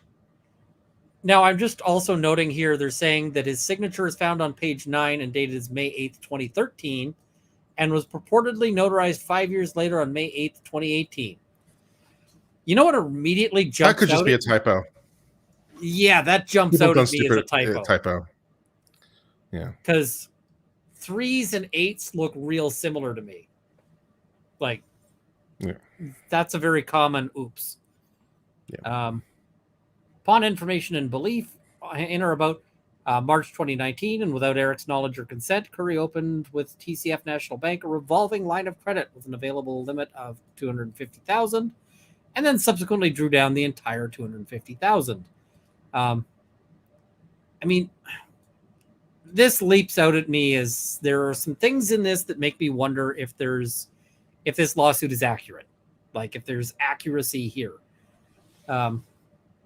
Now, we'll have to see what the evidence is. I can't say one way or another, but upon information and belief to obtain the fraudulent $250K loan, she provided the power of attorney to TCF National Bank and materially misrepresented that Eric had signed and initialed the power of attorney and consented to her applying for and obtaining the fraudulent $250K loan.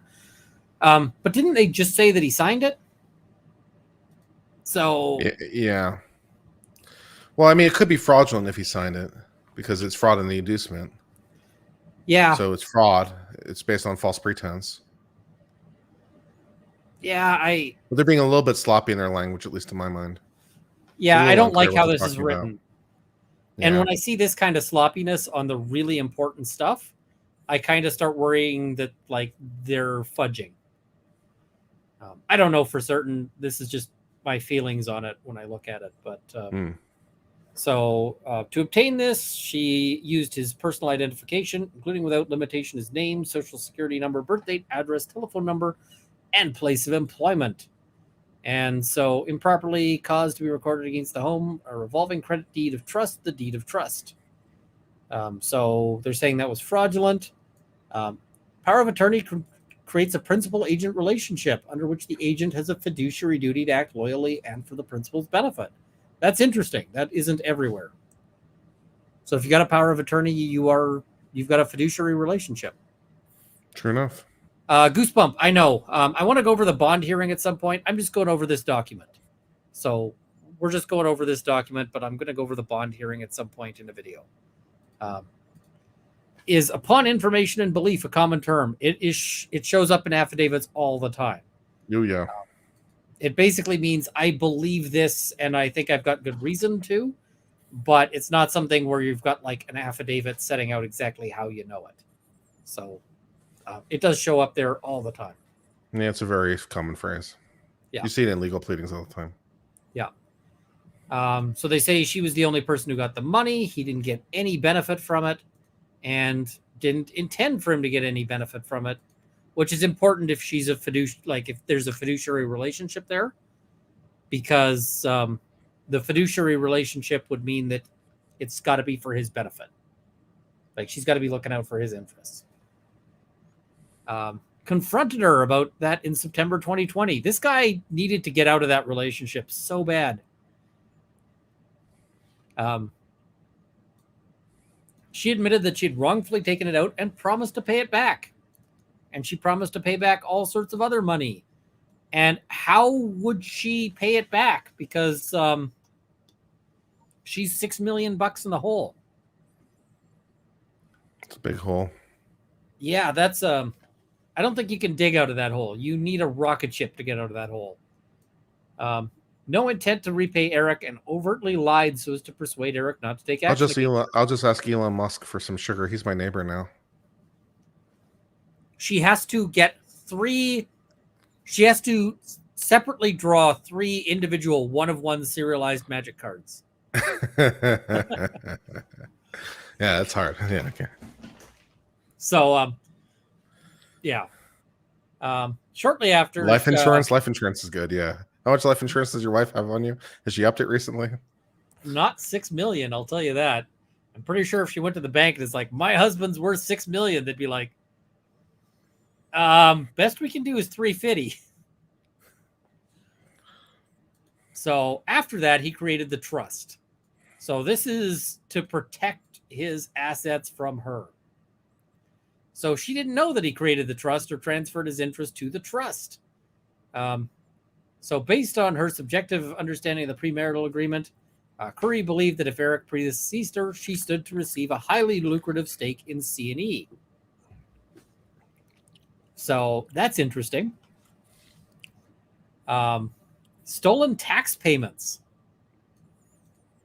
So she had substantial control over important aspects of his finances. Why? She took responsibility to pay Eric's tax obligations. I see people saying it's pronounced Corey. Fair enough. Runkle of the Bailey. Apparently they found the One Ring Magic the Gathering card. News broke today and it's been appraised and the finder is accepting offers through their lawyer. I have already done a video on this. There's a video on this on Roll of Law. There's a video on this on Runkle of the Bailey. In fact, there's 2 videos on each channel about this, but I did do that on that. And we talked about it today. Yeah, I've heard the Corey thing. I do like kind of mocking her. So, so they say that she took the tax money. Guys, taxes are one of those places that you really can't cut any corners. Because if you screw around on your taxes, guess who's really good at getting money out of you? Taxman. Al Capone manages to dodge like several different 3-letter organizations. How do they get him? The Taxes. Taxman. That and the syphilis helped. So, so C&E issued a check payable to Eric Richens in the amount of $23,310 for the payment of his second quarter federal taxes, and they say she stole it. In September, his accountants asked if it had been paid. She said, "You bet," and that was false. Payment of $1,260 was due. She said that had been made. That wasn't made. She misdirected or converted that $1,260 that was supposed to go for his tax obligations to herself, which breached her fiduciary duty. They issued another check in the amount of $44,654, and they say that she took $44,654, and all of that totals up to $80,024. And they say she might have stolen additional money that we haven't figured out. Wow, she is a tornado. Go big or go home. The thing is even if he'd made it out, like, survived all of this, in the divorce, all of this would have been such a cluster. So, yeah. In addition, the estate has incurred or will incur federal tax penalties and interest in an amount to be determined arising from payments that were missed. So he's got to pay extra money because she screwed up. The tax man will come after you. State taxes. They say she stole a bunch of state taxes. The same sort of thing. Did you pay it? Did you pay it? Yeah, I paid it. And they say that's $54,322. So total of $134,000. I think that's more money than I am worth. Like, I think my net worth is below that. And this is just what she's grifting off as taxes. 190K total. Life insurance fraud. We're getting into fun stuff. Eric and Cody each purchased from New York Life Insurance a $2 million policy on the other. Why would they do that? Well, because it's C and E, which is Cody and Eric. And if your business partner dies, it's going to cause a whole bunch of chaos. Yeah. And if you have $1 million company, you might want to have a policy on the other person. Big businesses will have policies on their executives. Like if you become the CEO at, Microsoft will probably have a life insurance policy on your head for millions of dollars. Because if you die abruptly, it's going to cost them millions of dollars. So as a future lawyer, please don't tell me your net worth is below that. A lot of lawyers for a lot of years have a net worth that is below zero. Yeah. Student loans. At least when I graduated law school, the distribution was bimodal. So there were two big peaks. There was a huge peak around 50, 60,000 and a huge peak around 130,000. A lot of lawyers do not make a lot of money. Depends on your profession and trade and a lot of stuff, but yeah. Yep. And tons of people end up. I have spent my entire career doing way too much work that is sort of public interest, or pro bono work, which pays nothing. I mean, by definition, pro bono pays nothing. So I am not necessarily a good example. I could have more net worth. That's not how I run my life. So Cody was the sole beneficiary. They were each the sole beneficiary. But they say that she logged into his account and tried to change the beneficiary designation from Eric to herself. And within moments of making that change, she changed the beneficiary designation back to Eric, changed it again to herself, and changed it back once more. She was waffling. She was unsure of what she was doing. And then, so that caused New York Life Insurance policy to flag this as what is going on? And that's how we found out and said, hey, that's a problem. So, yeah. Well, good on them to notice. She then went and got several secret life insurance policies for $1.5 million, which named her as the sole beneficiary. Yeah. That's a problem. Multiple different life insurance policies. She's a murderer. I mean, the thing is I can see reasons why you want to take out life insurance policies on your partner. Multiple of them? Yeah, I guess. Normally, I guess you just increase your policy if you've got one. So, yeah. Among the secret policies was one with a face value of $347,000. Yeah, I mean, the multiple, it seems like she's trying to dodge. There's usually limits. But, I mean, with their income, she could have just gotten one big policy for a huge chunk of money. So, well, maybe that would have sent up too many flags too. And by getting smaller policies from a bunch of people, maybe it doesn't set up any flags. Maybe it was part of her scheme. Yeah, it's like, I've never really bought life insurance in these kinds of numbers. I don't know. I'm just guessing. Do you know your spouse took out a policy against you in the amount of like $6 million? And it's like, oh no, I'm not worth way nearly that much. You don't want to incentivize your spouse. You're not alive. Yeah. So she got this policy for True Stage. If you'd like to take out a life insurance policy on uncivil law, please contact your insurance broker. And then once I do that, I'll give my super chats entirely in like cigarettes and bacon. I'm kidding, bad. Folks. What's that? Bacon's not bad. See, there we go. So she provided a fake phone number for Eric and provided no email address so that True Stage couldn't contact him and go, hey, did you know what was going on? And so she was also using her own bank account so he couldn't see it, forged his signature on the application.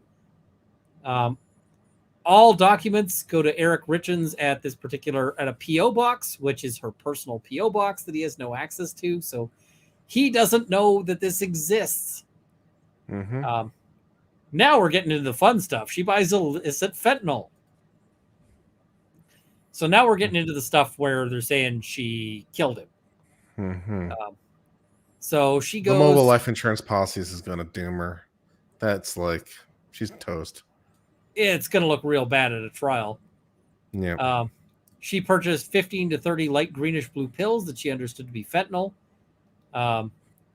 She made him a sandwich and placed just a few days later on Valentine's Day. She made a sandwich. On Valentine's Day? That's just wrong. And placed it on the seat of his truck alongside a supposed love note. When he ate the sandwich, I'm beginning to think she's not a very good person, Ian. I'm feeling that too. He broke out in hives and had trouble breathing. He later told at least one friend that he thought she was trying to poison him. Oof. So, and then she goes back and says the first batch of fentanyl was not strong enough. She needed something stronger. What color were the pills again? Blue-green, I think, or greenish-blue. Okay, I was wondering if they blue and yellow-purple pills. I was wondering if they were light blue pills, and maybe he's just got an allergy to little blue pills. So yeah, apparently she tried to feed him a fentanyl sandwich is the suggestion. So she's been charged with murder and possession with intent to distribute. And yeah, they didn't actually mention the murder here. Just, yeah, the possession. So Eric's death, they find him dead at home. They find him unresponsive. He's dead at the scene. She made the following statements. They were celebrating her closing on the purchase of a new house for her business. She made him a Moscow Mule. Now, I'm just going to say, I love a Moscow Mule. Less with poison? But yes. Cheryl C., I'm going to cover the bail hearing. I have watched it, but I'm going to, yeah. Right now, I'm just trying to cover this document. So, so the only people in the house were Corey, Eric, and their 3 young children. Maybe she's going to point the finger at the young children. They did the fentanyl. Yeah, they totally did the fentanyl. So she initially went to her own bed and then went to sleep having, with one of the children who was having a night terror. When she left her and Eric's bedroom to go to her child's room, she left her phone plugged in next to the bed and didn't take it with her to the child's room. This turns out to be fake. So, yeah. She awoke at 3 a.m. She didn't say why. She went back to her and Eric's bedroom. She found that he was cold to the touch. She called 911. After calling 911, she attempted to perform CPR on Eric. Gotta make it look good, baby. Contrary to her statement, she moved the phone multiple times during the night, including at 10:30 p.m., 3:08 a.m., and 3:21 a.m. She locked and unlocked her phone at least 4 times between 3:07 and 3:19. The phone moved approximately 240 feet, and she had deleted the phone's search history, call registries, and numerous text messages that she'd sent and received in the late hours of March 3rd and / or early hours of March 4th. And the person with whom she'd been texting had also deleted the same text messages. When they performed CPR, they saw that he began to foam at the mouth, which is an indicator that no one had performed CPR previously. Now, they might have performed it badly. I don't think that this would hold up, like if this was the only evidence, but it's far from the only evidence. No, yeah, that's not going to be the problem. This is also a relevant thing. A fentanyl is not in a Moscow Mule's ingredient list. That is true. So, they found that he died of a massive. That's a very overdose. Moscow Mule, extremely Moscow Mule. That's a Putin version Moscow Mule. Yeah, this is the Putin Mule. I think the Putin Mule actually includes Radioactivity. Polonium. Yeah. Okay. So they found 5 times the lethal limit in his system, and the fentanyl was illicit as opposed to medical grade, and that he'd ingested it orally. Now, I'm just going to say, it would be very unusual for somebody taking pills to get up to 5 times the limit. That's one very hot pill. So, yeah. That's a lot of manufacturer liability. That shouldn't happen on many levels. Well, the thing is like people who are illicitly manufacturing these things, they get the fentanyl, they mix it with something to buff it up, a filler or whatever else, and then they press it into pills. Now, the problem with that is that they're using things like home blenders to grind it up, as opposed to things like an industrial ball mill that would get you a nice even mixture. So they're cheaping out on their coffee grinder. Exactly. I mean, they do use coffee grinders sometimes. So sometimes you can get like a hot pill that'll kill somebody because it contains, but you'll see with that like double the lethal limit, not like 5 times. 5 times is real high. So I mean, it could happen, but it's unusual. Over here at Illicit Drug Labs, we take our product, quality assurance seriously. Yeah. And they found no evidence that he used or had a history of using illicit drugs.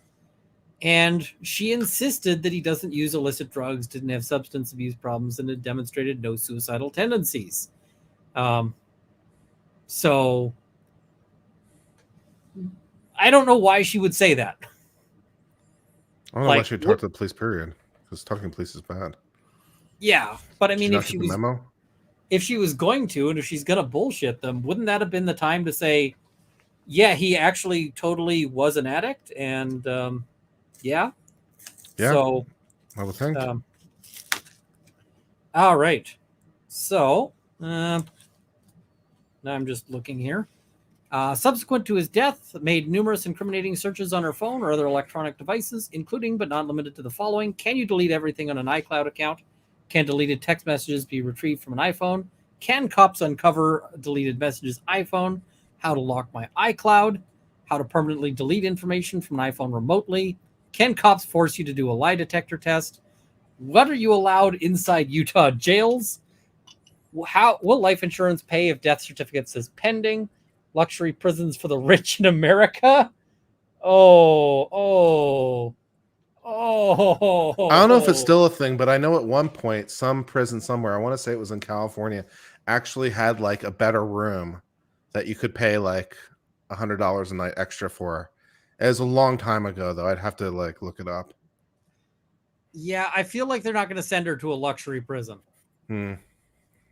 This all is somewhat incriminating evidence, Runkle. I'm ready to convict her. Yeah, this is real. This is the lawsuit, right? She's going to prison. She's going to prison. Yeah, I feel like what you allowed in Utah prisons, you're going to find out, girl.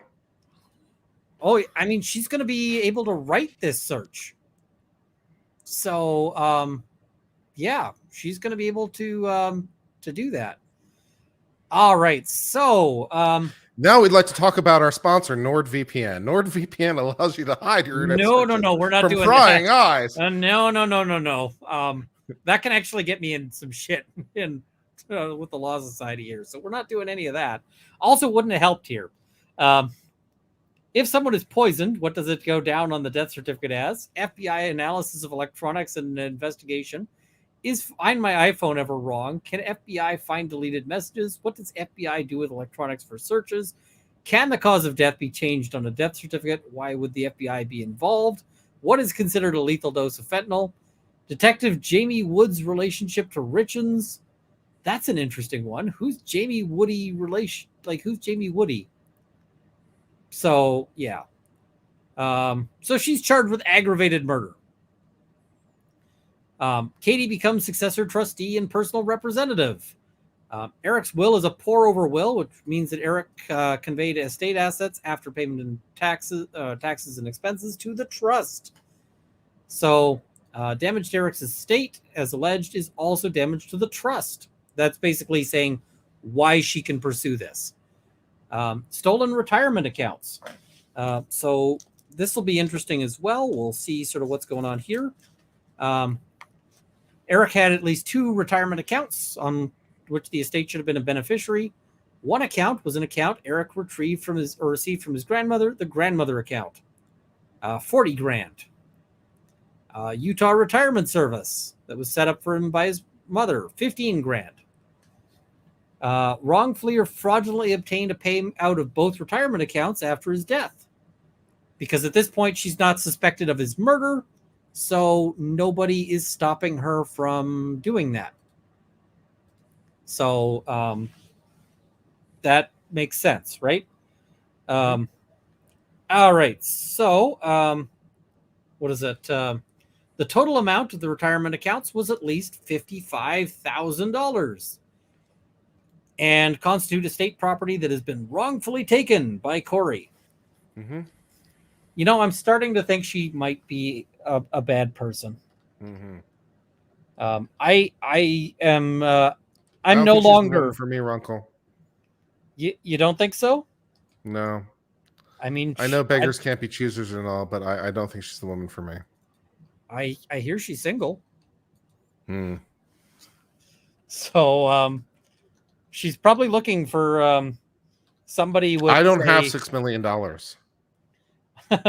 I think she's looking for somebody with a heart condition and a lot of money. I think that's I'm not really the man for her, I don't think. So, ladies, unfortunately, I do not have $6 million. So,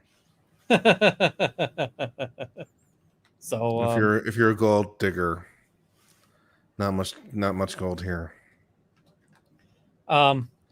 Maybe if they're a brass digger, is that a thing? So, fool's gold. Yeah. If you're looking for pyrite, then you can call Uncivil, and she'll make you sandwiches and mix your drinks. It's true. That is true. That's a fair point. Woman, make me a sandwich. I'll make you a sandwich. I thought you said you said you could fix her. Did I say that? Okay. All right. Well, I have to reconsider my position on that one. All right. So, other estate property stolen after his death. 200 grand in cash, believed to be in his safe. 25 grand in cash on his person. I've had 25 grand in cash on my person before. It was not my money. I do not carry around 25 grand in cash. No? No. So, yeah, have 25 grand Canadian. It's like, chump change, right? No, still not chump change. Have you ever carried around that much cash? No. Muggers want to know. Muggers are asking. Muggers in your neighborhood want to know. Contents of his safe, theater room furniture, an electric motorcycle, a flatbed trailer, and other personal items. He had title to several vehicles, off-road vehicles, ATVs, and recreational vehicles. It sounds like he's living his best life, including a 2019 Can-Am Defender Max. She asked for a duplicate title. She made several false representations, saying that it was gifted to her. No appointment of a personal representative has been granted or is pending. Value of the entitled estate does not exceed 100 grand. The value of the entire estate doesn't include 100 grand. Like, I pulled 200 grand out of his safe, but the value, like, how does that make any sense? So yeah, it doesn't exceed 100,000 anymore. That's true. They took all the money. She's It like, wasn't a lie. It was true at the time I said it. So signs it as his survivor. They basically say she steals all the other cars, 300 grand.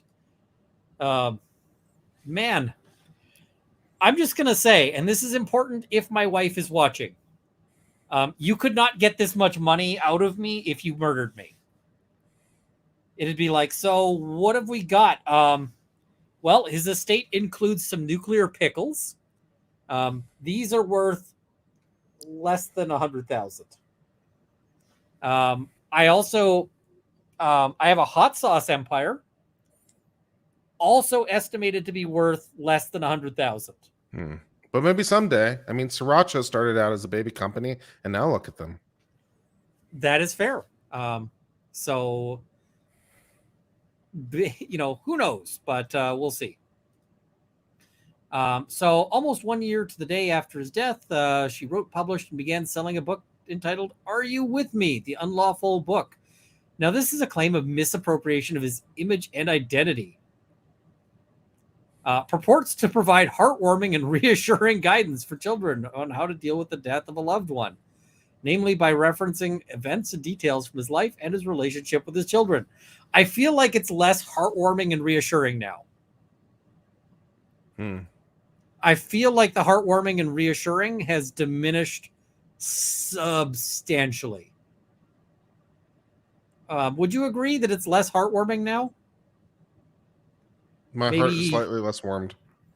I feel like it's more heart irritating. Without obtaining Katie's, yeah.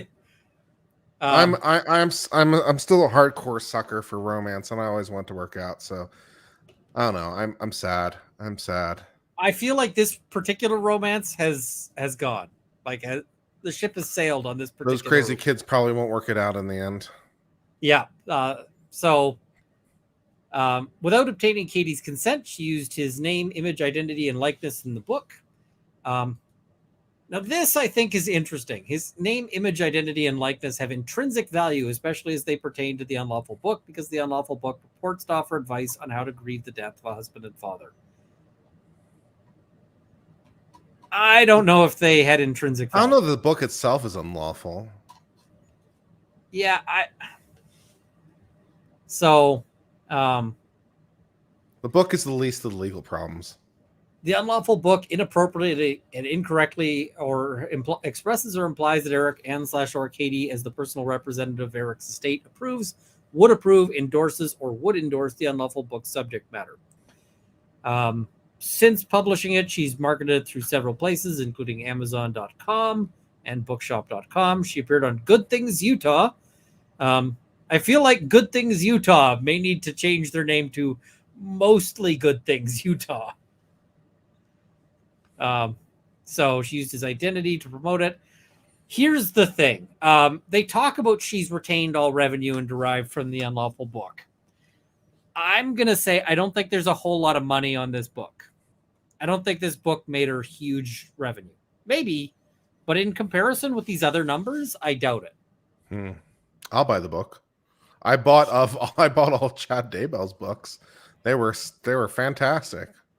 Here's why I go after this book if I'm Katie. It's because this book would piss me off. I would want to go after this book to get it shut down.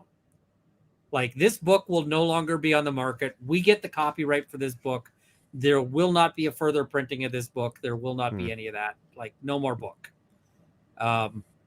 So I feel like that's where I'd be coming in if I was them. Right? Mm-hmm. So that's kind of my thought on that. First cause of action, conversion, stolen bank account money. She reincorporates by reference the allegations set forth above as if fully set forth herein. This is super common in lawsuits, and it is everybody's favorite thing. The worst decision a court could make. This would be hilarious as an atom bomb. Supreme Court, April 1st, Supreme Court decides to F with the legal system. They could say, incorporation by reference in an affidavit is no longer valid. And then it's like, we're up to paragraph 191, and we'll just relist everything. We'll relist everything all over again. If you want us to do it, we'll do it the hard way. Oh, absolutely. But it would be such a fun prank for the Supreme Court of the United States. Do they do pranks? I don't feel they do. No, not really. So they willfully interfered with Eric's property by taking the stolen money from bank accounts. So basically they're saying conversion, they stole the money. Yep. Yeah. Conversion, fraudulent credit card. We already went through the facts. They say she took money from his credit cards. She wasn't allowed to. Stolen tax payments. Same thing. She took his tax payments. She wasn't allowed to. That is bad. We want the monies back. We want penalties. We want all the things. They say conversion retirement accounts. We want all the things. As other estate property. Here they're saying, okay, so I was wondering if they're saying we want her to give back the specific things. They don't. They just want the money. But they say bad faith. So they're asking for punitive damages. They're asking for fraudulent conversion theft. They want all sorts of things. Sixth cause of action, fraud. Basically, all the things we just said, they say constitute fraud. So they want all the things. Quasi-contract, unjust enrichment, and/or quantum merit constructive trust. Ooh, okay. I haven't heard that one in a while. Yeah, this is new and exciting. So by virtue of her making the fraudulent acts, conferred a benefit upon Corey and KRR. She had knowledge and appreciation. So liable to the estate for quasi-contract, unjust enrichment, and/or quantum merit in the amount of at least $2 million. Exact amount to be proven at trial. Basically, so unjust enrichment. Unjust enrichment is a fun thing. It basically says somebody got money and they shouldn't have. And so they're benefited for that. So let's give an example of unjust enrichment. Let's say Kurt and I, we sign a contract. And this contract says, I will pay Kurt $500,000 for something. I'm liking this contract more and more. Yeah. I'm going to pay Kurt $500,000 for the one ring, one of one. Mm-hmm. And the court I'll make you one. The court later determines that this is an illegal contract. This contract is void ab initio, so which means that it never actually existed. I had better hope that my lawyer had also pled for unjust enrichment, because if there's no contract, then I can't recover from Kurt on the basis of this contract. Right, because there's no contract. There's no contract. Happened. It never happened. It was void from the outset. So this is why you also plead for unjust enrichment, which is even if there's no contract, Kurt has my $500,000. And he has no basis for having my $500,000. There's no proper reason. It's unjust because the reason why he has my $500,000 is we signed this contract that turns out to be illegal. And then that way I can say I want my $500,000. If I hire a hitman, he now has the money. I want the money back. You're not getting that money back. It's going towards your accommodation in a very small room. Yeah. So breach of I'll get it. fiduciary. I'll get it back right before the government seizes his profits of the illegal enterprise. Oh, it's your money. Oh, okay. That's nice. Yeah, your money, our money. Breach of fiduciary duty, which means she had an obligation to act in his benefit over her own, and she didn't, by stealing his money, which we've talked about. Breach of contract. She promised that she would pay back the $250,000, and they're saying that this constitutes a binding oral agreement. I think this might be a little weak. People will swoop when we get to the end of this. We're not going to swoop at every section here. Eric gave consideration for the promise, including but not necessarily limited to not divorcing her. I don't know if that's valid consideration. No, And probably not. Not reporting her to the authorities for her fraudulent activities. That I don't know about Utah. That's Canada, not, neither of those are consideration. Yeah, in Canada, that's definitely not valid consideration, the not reporting.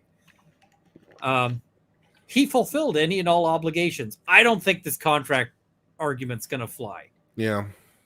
Like, I think that they can get her. Also, for a technical reason, because it's divorcing, I wonder if that falls under the statute of frauds, because statute of frauds requires agreements and contemplation of marriage to be in writing. So is a divorce in contemplation of marriage, so it has to be in writing? Interesting statute of frauds question. Anyone happen to know the answer off the top of their head? How deep does the law geekdom go over here? Anyone happen to know if divorce counts as a marriage for the purpose of statutes of frauds? That is a very geeky question. People are saying statutes of frauds. No, statute of fraud. The reason what the statute of frauds is basically requires that certain contracts have to be in writing. Evidence by writing, to be more strictly correct. Yeah, the reason why is because basically there were too many frauds that were happening on things like real estate transactions. So here's like, let's say Kurt has he has 60 properties.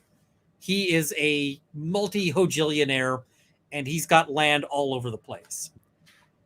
Now Kurt dies all of a sudden. And I'm his gardener at one of those properties. And so I show up and I say, Kurt, before he died, he was very sick. And he said, you've always been such a great gardener. Like there's hardly lots of dandelions out there. And therefore I am selling you this property for $1. It's not written down. It's not anything, but he sold me this, like, $6 million property for $1. And now the court has to adjudicate whether or not Kurt sold me this property for $1. And they might say, well, it's $6 million, but rich people have done crazier things. They've left $1 million estates to their cat or their, or their gardener or something like that. It happens. So now they're having to decide on my credibility, whether I actually, and so they're like, no, this is happening way too much. Way too many gardeners are getting rich at the last minute. This has got to be in writing if you're transferring real estate or certain other things. Yeah. And so I am told that I got to do this swoop.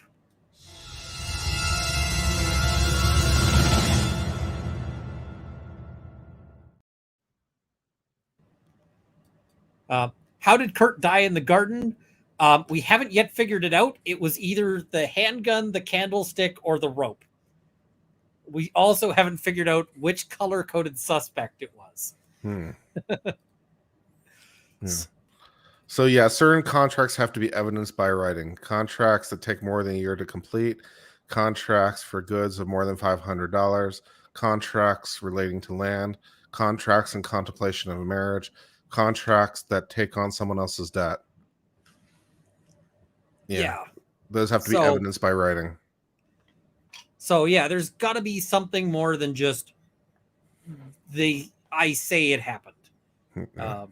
Yeah. Yeah. Okay. That was a nice little diversion for the bar prep people out there. I don't Some think of you this breach guys of- might be prepping for the bar. Well, no, it's probably too late for that. Or prepping for next year's bar, maybe? I don't know. I don't think the breach of contract is going to hold up. No, absolutely not. Like, I don't know why they put this in there, but I guess you throw it in. Wrongful lien.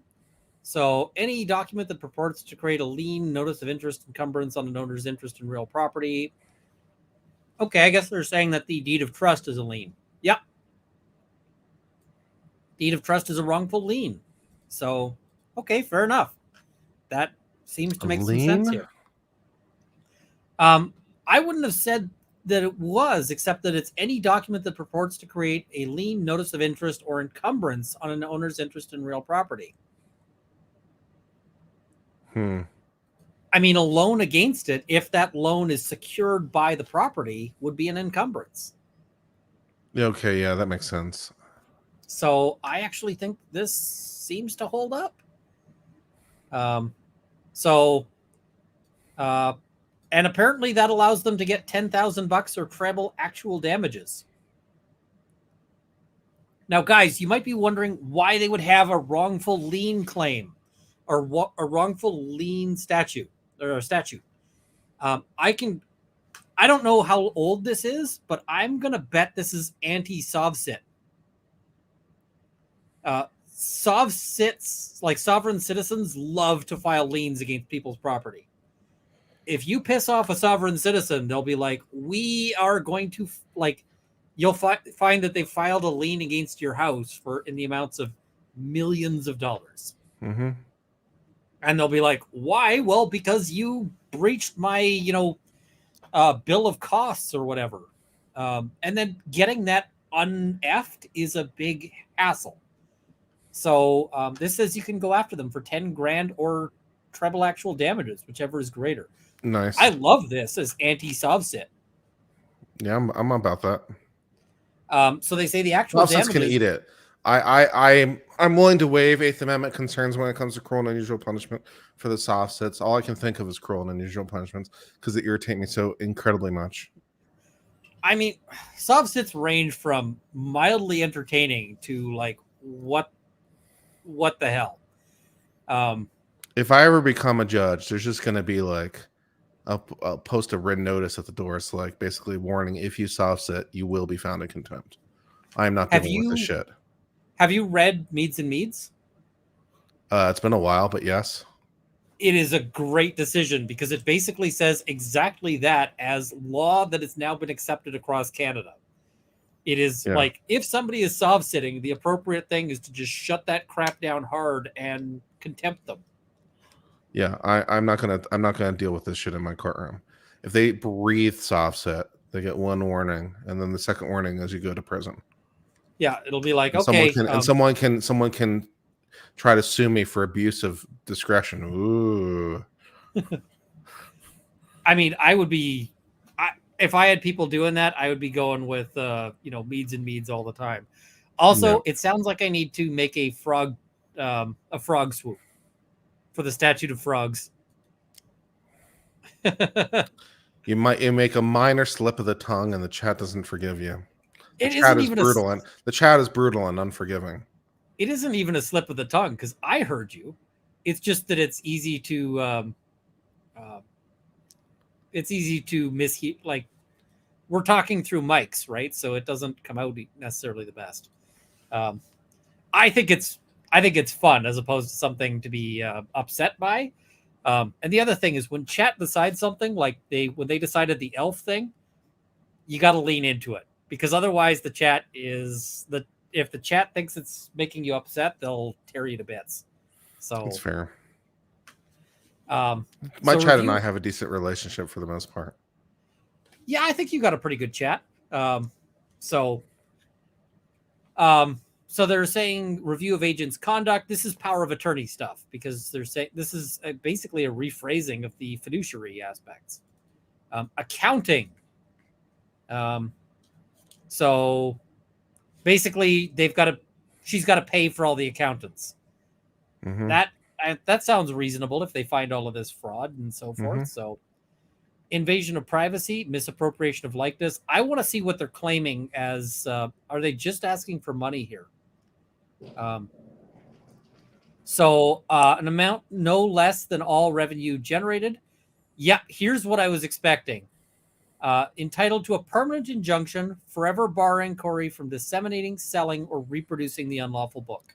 Oh, I don't know if you can get that, but you can probably get assignment of the copyright to you.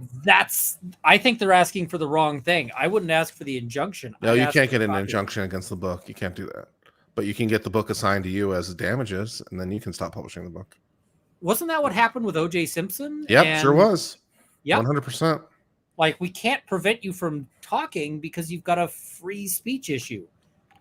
But we can give the copyright to someone else, and then they can sue you every time you do. Yeah, so exactly.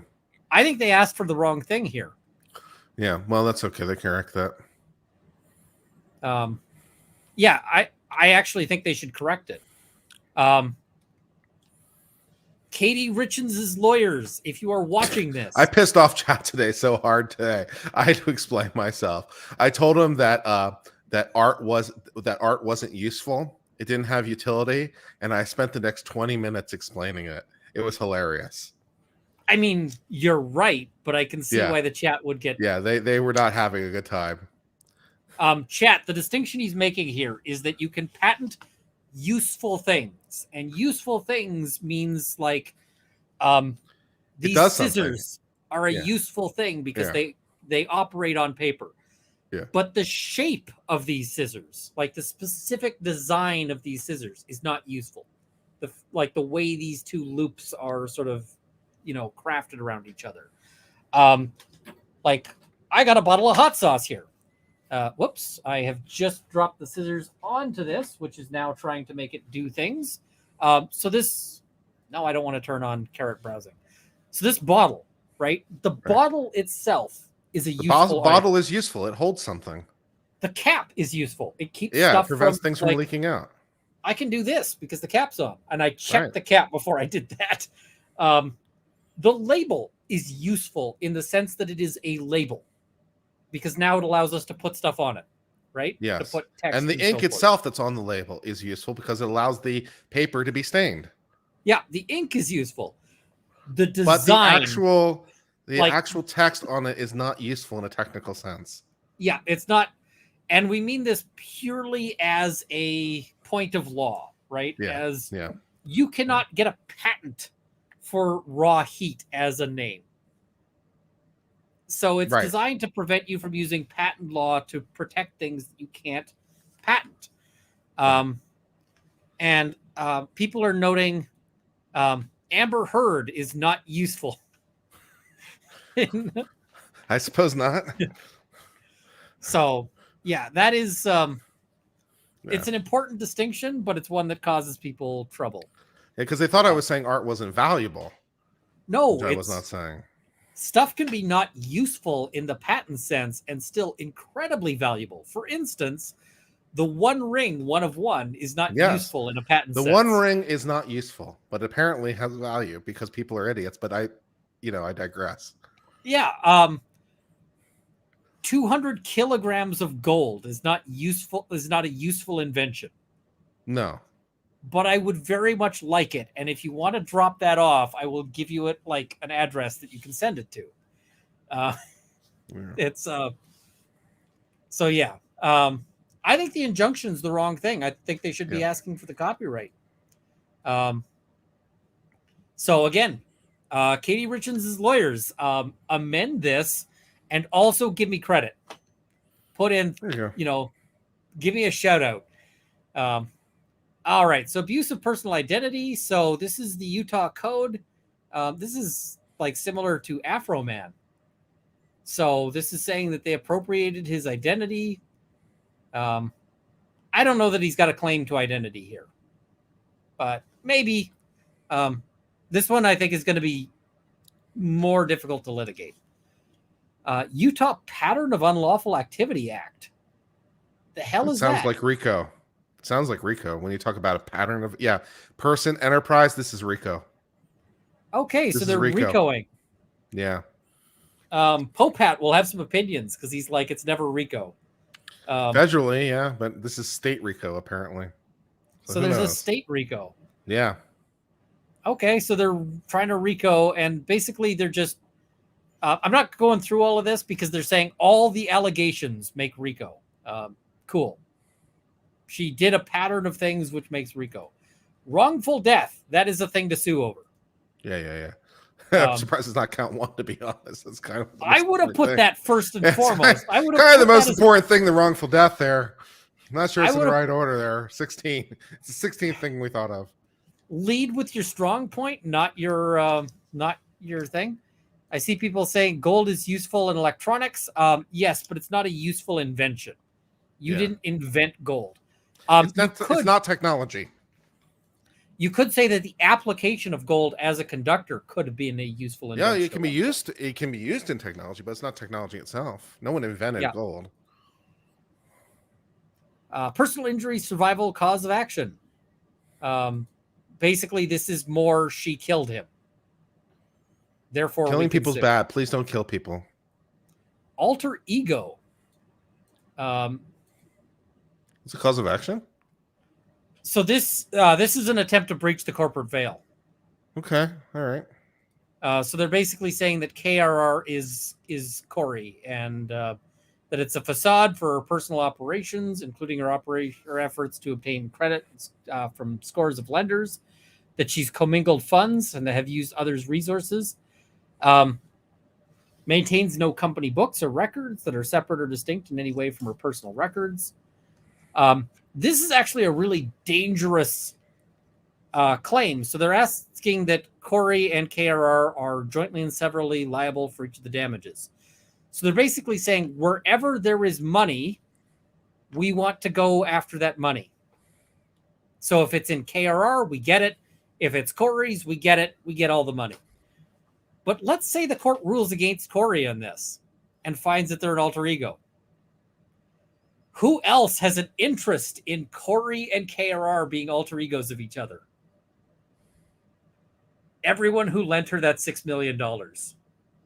For sure. So that might open up a lot of other people saying we want to go after Corey personally because the corporation is now not a real thing. So, yeah, they're asking for all the money. They're asking for all the punitive damages. They're asking for all the they're asking for that injunction. And of course, they always end it off with for such other and further relief. Other stuff. The other stuff. I don't think I've ever seen somebody actually get money for the personal and other relief. Have you? Money damages for other relief? I can't remember one. Like where they're like for that category of such personal, like such other, and further relief. Basically, what that tells the court is if you want to give us something and we forgot to ask for it, please give it to us anyway. Yeah, and every lawsuit ends with that sentence. If you don't put that sentence in there, which I've actually seen attorneys do. I've actually seen a court once say, we would have given you something, but you forgot to ask us for other relief. Whoa. Like, okay.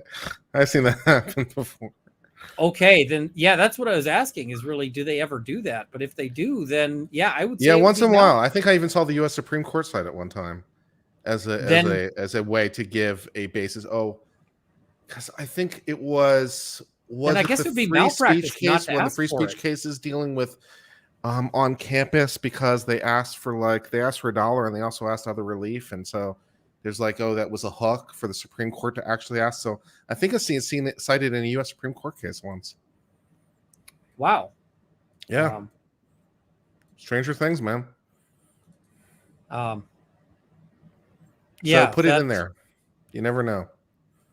If the courts can give you stuff in that case, and if they do on occasion, then it's probably malpractice to leave it out. Oh, it's for sure malpractice to leave it out. 100%. So, whoops, I just accidentally broke the thing I want to pull up because there is also a motion. She's not done. They're not done going after her. Whoa, that's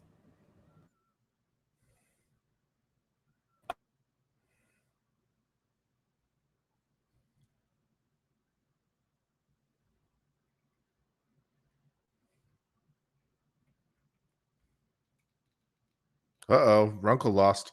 Runkle, bye-bye. Am I here? I'm all alone. Oh, no. I'm all alone. Hello, chat. You are the greatest chat. Hello, chat. I love to be with you today. Oh, dearest chat.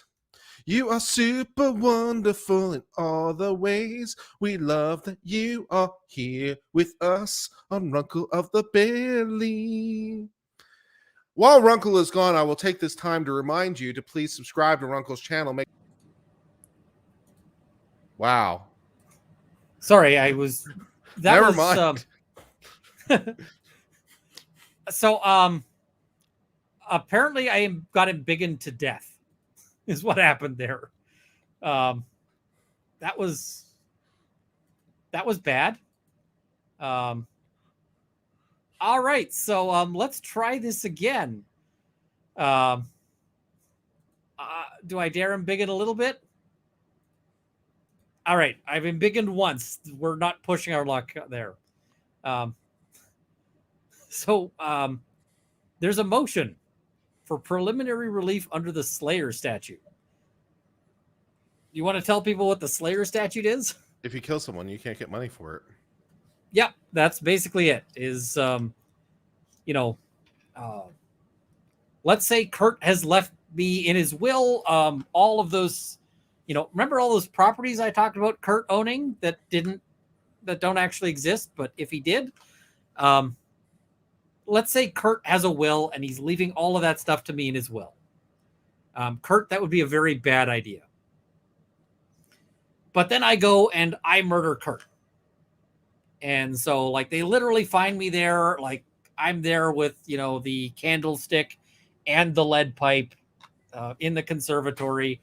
And they're like, hey, why'd you do it? And I'm like, because I'm going to inherit all this money. And sure, I'll be in prison for life, but I'm going to be the happiest person in prison. I'm going to get all the commissary. And they're going to go, actually, no, that inheritance is not valid because you killed Kurt. That's just what that means. Please don't kill Kurt.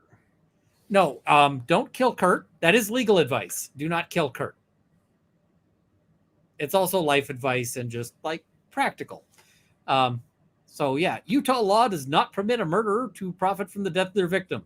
Now, somebody in chat is probably going to be noticing that this is page 1 of 255. We are not going through 255 pages. I was not trying to cut off Kurt. I was trying to remove all the dead. There were a bunch pretty of hilarious though. It was pretty hilarious. You cut me off in mid plug. There were a bunch of Runkle ghosts, and I was trying to get rid of the ghosts, and just as I went to get rid of one of them, it removed the other, and so your face moved to right under the button. So it was all right. And Utah law specifically authorizes injunctive relief to prevent a person from dissipating assets pending a determination of whether that person was, in fact, the cause of a victim's death. Therefore, Katie Richens Benson, as personal representative for the estate of Eric Richens, hereby moves the court for preliminary relief. Specifically, she seeks the following: an order enjoining her from dissipating her property and assets, an order imposing a constructive trust on her assets and requiring execution of a trustee's bond, and the appointment of a manager to manage her property and assets pending a determination of the estate's petition to establish disqualifying homicide. So basically, they want her to not spend any money while they're waiting to get this sorted out. I could see the court granting this. I also can imagine that there will be an exception on this. Can you tell me what you like? Do you see any likely exceptions here? Enlighten me. I haven't looked at it, but I suspect they'd probably put in an exception for her criminal defense and for legal costs. It seems unlikely, and I'm going to have to look into this, but it seems unlikely that you could get this injunction and thereby prevent somebody from paying a lawyer. Sometimes, Yeah, sometimes I've like came up with Murdaugh, like basically, yeah, it's like no, you're not going to get access to this money. So Yeah, but I mean, like even for the defense of this action, for instance, I think that would be fundamentally something that they would find to be unfair. So I don't know. I wonder if they're going to cover that in this, because I'm going to have to do some research on that while I pay more attention to this.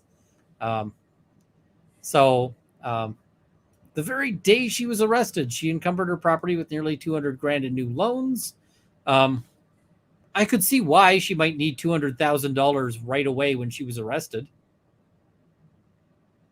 Like, hey, I've been arrested. I better dump some money on a lawyer right now. 200 grand is probably a down payment on what her lawyers are going to cost her. So Eric dies under suspicious circumstances. I don't know that there's going to be anything new here. It actually looks like word for word what was in the other thing. So basically, they're saying that she killed him. He does not use illicit drugs apart from occasional THC gummies, and he has no suicidal history. Now, I just thought of one of the funniest things that you could possibly do. So lots of people like THC gummies. And somebody sent me this, which I have yet to actually eat. Lil Nitro, the world's hottest gummy bear. It clocks in at 6 million Scovilles. That's a lot of Scovilles. Isn't it like half the theoretical max? Yeah, it's basically like this should be... Yeah. I haven't eaten yet, and I have looked at reports saying that it is horrible tasting, because apparently it's just heavy extract and gross. I'm not going to eat it on this channel because I am still recovering. Like maybe Monday we'll do this one. But you should not do this as a prank because it might actually cause somebody to die. But like somebody's THC gummies and you're just like, I'm just going to slip this in with that. So that's mean. It is mean. Don't do it. Technically battery. It could be. The other thing, so there's lots of people to discuss like what to do with food thieves. Like, somebody at the office is stealing lunches. Mm-hmm. And so one of the things that people talk about is like, I'm going to put some laxative in it. Mm-hmm. That's a very bad idea. You could go to jail for that. Possible. People also talk about you should put hot sauce in it. And I'm going to say, if you are not capable of eating the other half of that sandwich, you should not put hot sauce in it. Because if they think that you have done that as a, as a trap, that you could end up getting charged, at least here in Canada. You need to be well fed. Yeah, no, you have to eat before you eat really spicy things. That is, that's just solid advice for life. More about how she gets the fentanyl. There's not going to be a whole lot new in this one. Has financial motive. We already know about she has the debt of $6 million, that she owes a bunch of money, that she's got all of these life insurance policies against him. So we already know all of that from the previous stuff. We can sort of race through this one. Continues her questionable conduct following Eric's death. Was the death itself part of the questionable conduct? I don't think I would have used questionable here. It's the kind of thing I say when I want to understate something. That's the kind of thing I do. I was like, yeah, this is questionable. This is some slight suspicion. Yeah. So, yeah, questionable, I think, is very much understated. Just a few days after his death, she arranged for a locksmith to drill into his safe.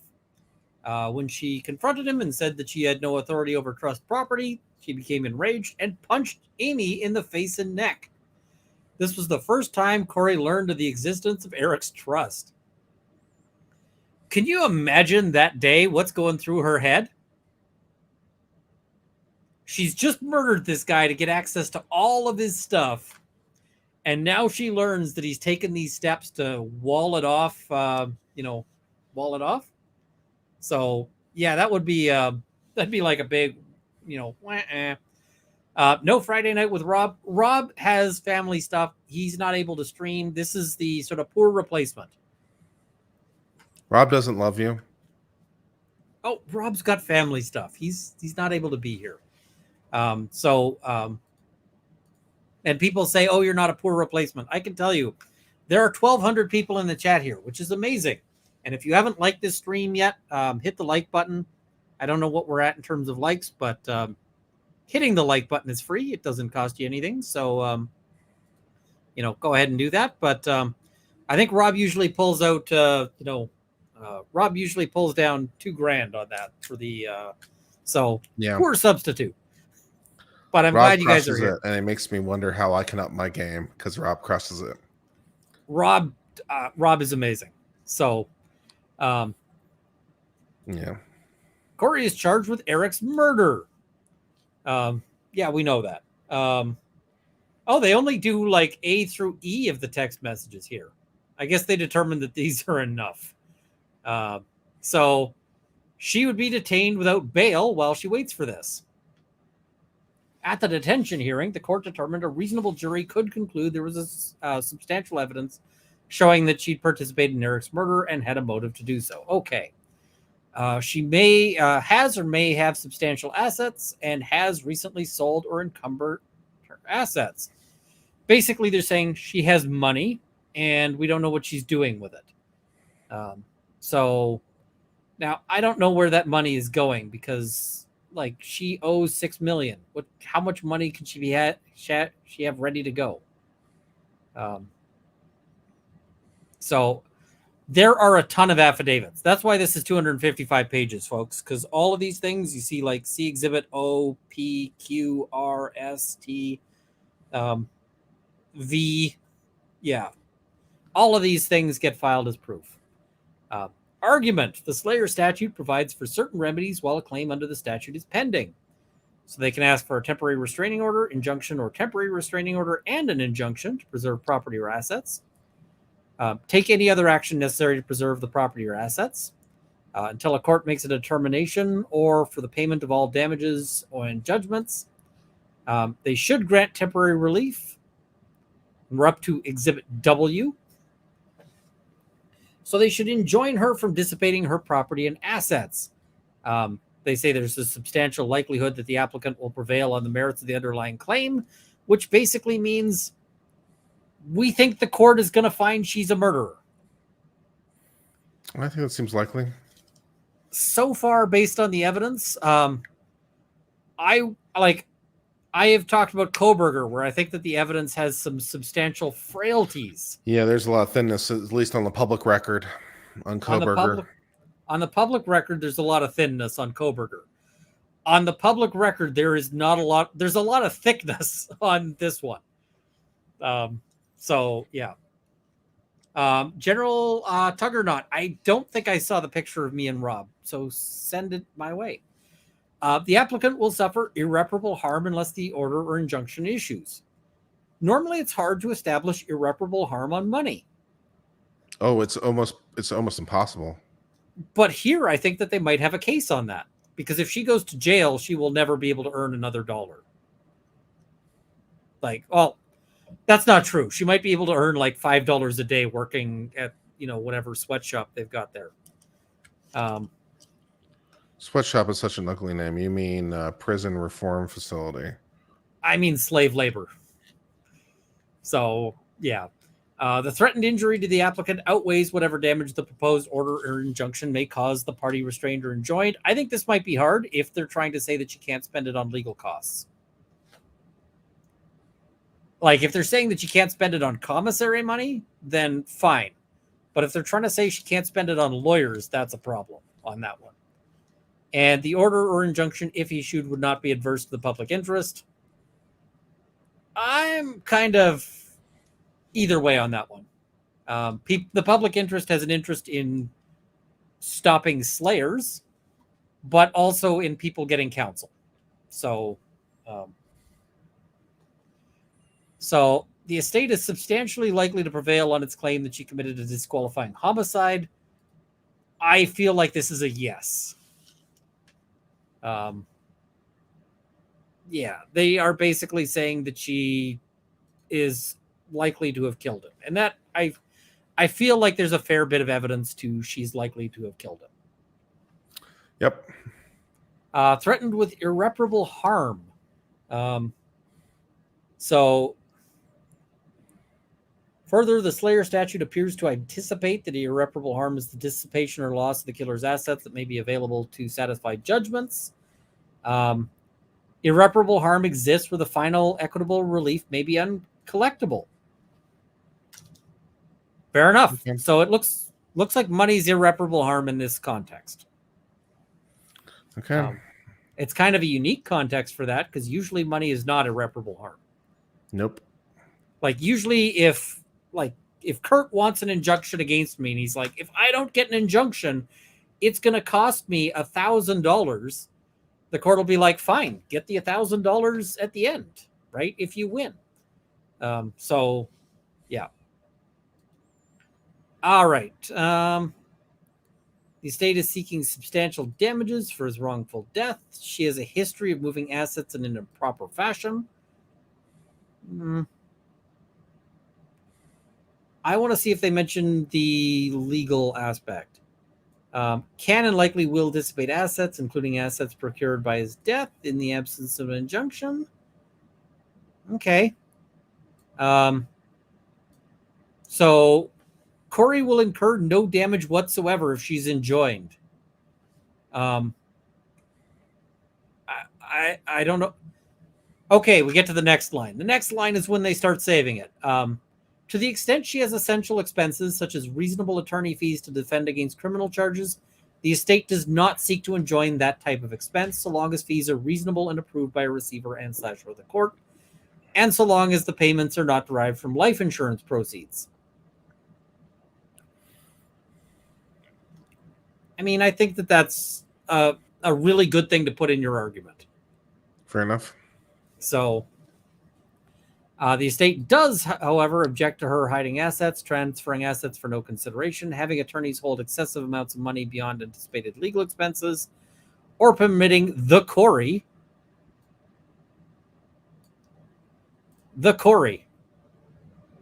Respect.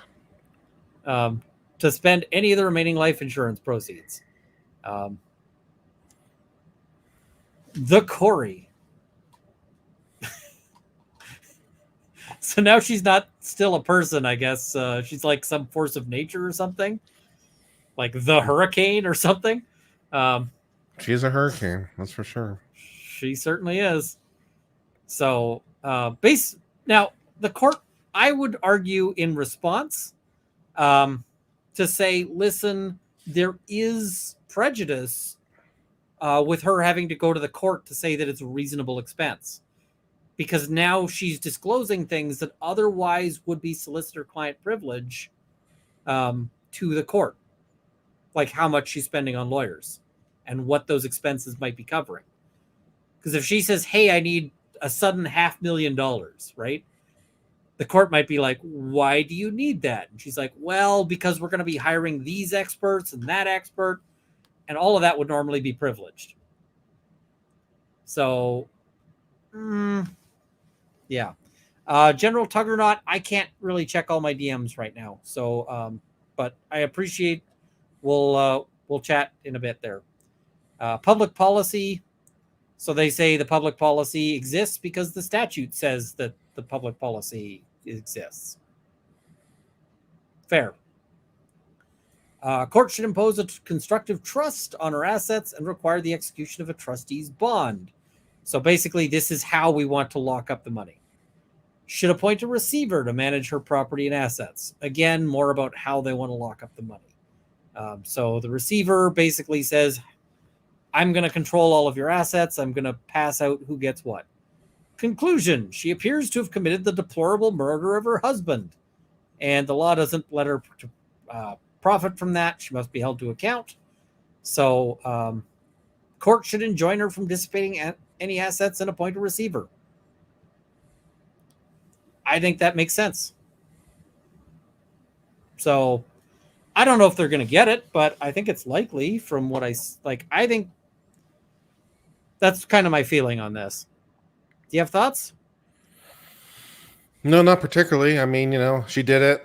She shouldn't be allowed to profit from it. She shouldn't be allowed to use money that she gained illegally for her defense. So, sounds good to me. All right. And my computer is going haywire. So I'm just trying to see here. So I don't think I can see my... let's see. My computer Well, you never really shared needs... that private link I sent you. Do you still have it, or do you need it again? I will need it again. I don't even know if I can properly open it because... Can you share my screen if I share it from my screen? Yes. Or I'll do it that way. All right. I am trying to...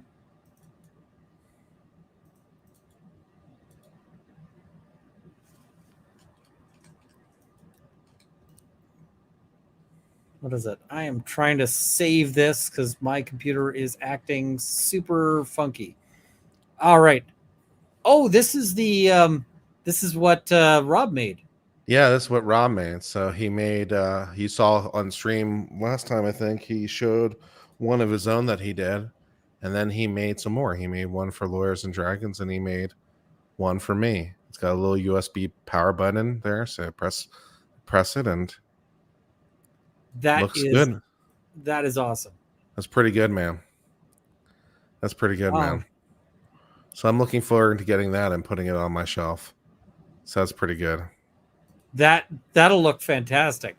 You got to put that right next to your play button there so we can see I it in will. the background. Absolutely will. So that's very, very cool. So Rob has been making some cool stuff there. And there's his lawn lumber that he did. He showed on the screen the other day. Looks good. And then he's following it up with some other ones. So very cool. And Traveling Science Man, I did see that you responded. I will send you a response back as soon as I can here.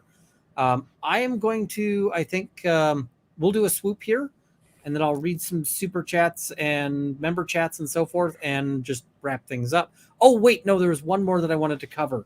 I got to find it because I had it open and all of my tabs shut down. So I got to find this case because I wanted to cover Rob would think to make something for me like that is really, really cool. Oh, Rob is an awesome guy. Yeah. Let me just see. I ran out of my water, which was a brand new bottle when I started. I'm trying to drink more water because of the heat around here and stuff. So I drank through 1.5 liters of water since we've been sitting down. Wow. That's a lot of water. All right, let me pull up this case, and it's going to be part of our we'll do a what is it? Actually, let's go through the super chats and we'll pull up one last case. So first swoop.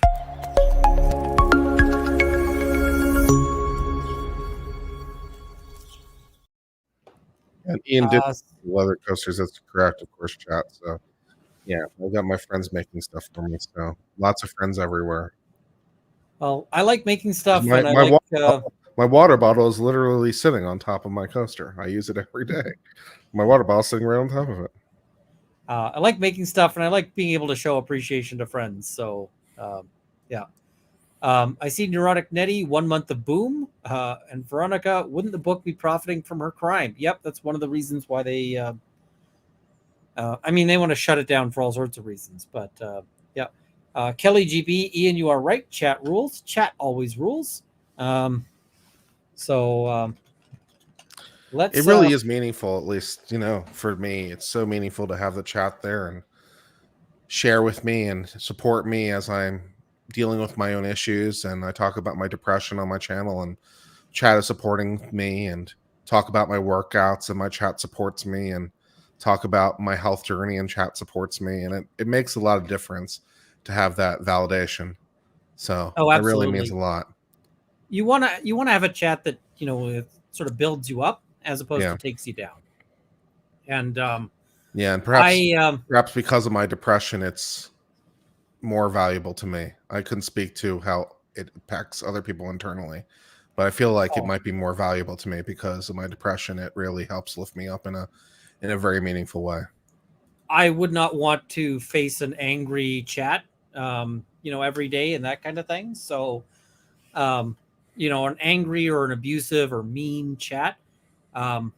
So yeah, absolutely. And I'm trying to work out as well. It's it's tough because Join me. Log your lifts. Come with me if you want to lift. I'm not really doing the lifting at this point. Right now, what I'm doing is going for jogs, working on trying to get my cardio up. Jogs are good. So, yeah. All right, let's look at some super chats here. The neurodivergent counselor. One New Year's Eve, my dad told me to go light a slightly bigger than usual firework with more oomph. It literally blew up and almost set the field on fire. I almost pooped myself and haven't touched a firework since. Oof. You said goat swoop, and it sounded like goat soup. Goat soup can also be delicious. Goats are jerks, but they're delicious. But they're cute jerks. She isn't suing because she needs money for her defense. She sued as soon as she found out he put everything into a trust that cut her out. I mean, I feel like at this point, getting money to, yeah, I mean, I'll have to check on that in terms of the time frames. I thought it was quite recent that she sued, but now I'm second guessing myself. Ian, going to try a brutality match. I've been to multiple. I just haven't been able to do one recently because I've been busy with fighting the government and so forth. I would love to do another brutality match. So, Prime is just a diluted Red Bull for 10 times the price. That's Logan Paul's drink. I've never tried it. I can say that if I'm not inclined to do anything that gets Logan Paul money. That guy seems like a giant sack of douche. And yeah. Angie Torres, does this help? Thank you. It certainly does. So much appreciated on the super chat there. Time, I was born in the 50s and grew up in the 60s and 70s. The old farts on the Supreme Court want to go back to their childhood. Yeah, I will say that the decisions that came out this week are going to be controversial AF. There's going to be there's already a lot of really angry people on that. A lot of really angry people. They looked good to me. I don't know. I'm torn on these. I mean, I think we do need to do more to get, sort of equity and equality, but I feel like the way to do it is not through quotas at universities, but instead to lift people up to so that they've got better better conditions sort of in their childhoods and so forth. But I cannot say I have the right answers. I cannot say I'm the the solution to all of that. These are difficult situations, so yeah, we'll have to figure all that out. Goat curry or goat roti are delicious, but I'd rather have goat cheese, goat yogurt, or even goat's milk. CN care. I'm a big fan of goat curry, goat roti. So yeah. All right. I've been enjoying covering the Supreme Court case. I think I read every Supreme Court case this term. I've really been enjoying it, so it's been a lot of fun. And I got to read some dissents and concurrences in some recent ones. I really need to read Justice Thomas's concurrence slapping down Justice Jackson as they fight over race-based admissions in colleges. Because Justice Thomas, of course, grew up sharecropper in rural Georgia. He grew up in dirt poor Georgia in a time when the Civil Rights Act was still in its infancy. So, I mean, like, he knows about racism from personal experience in deep South, rural Georgia. So like no one can question his bona fides that he just doesn't understand it.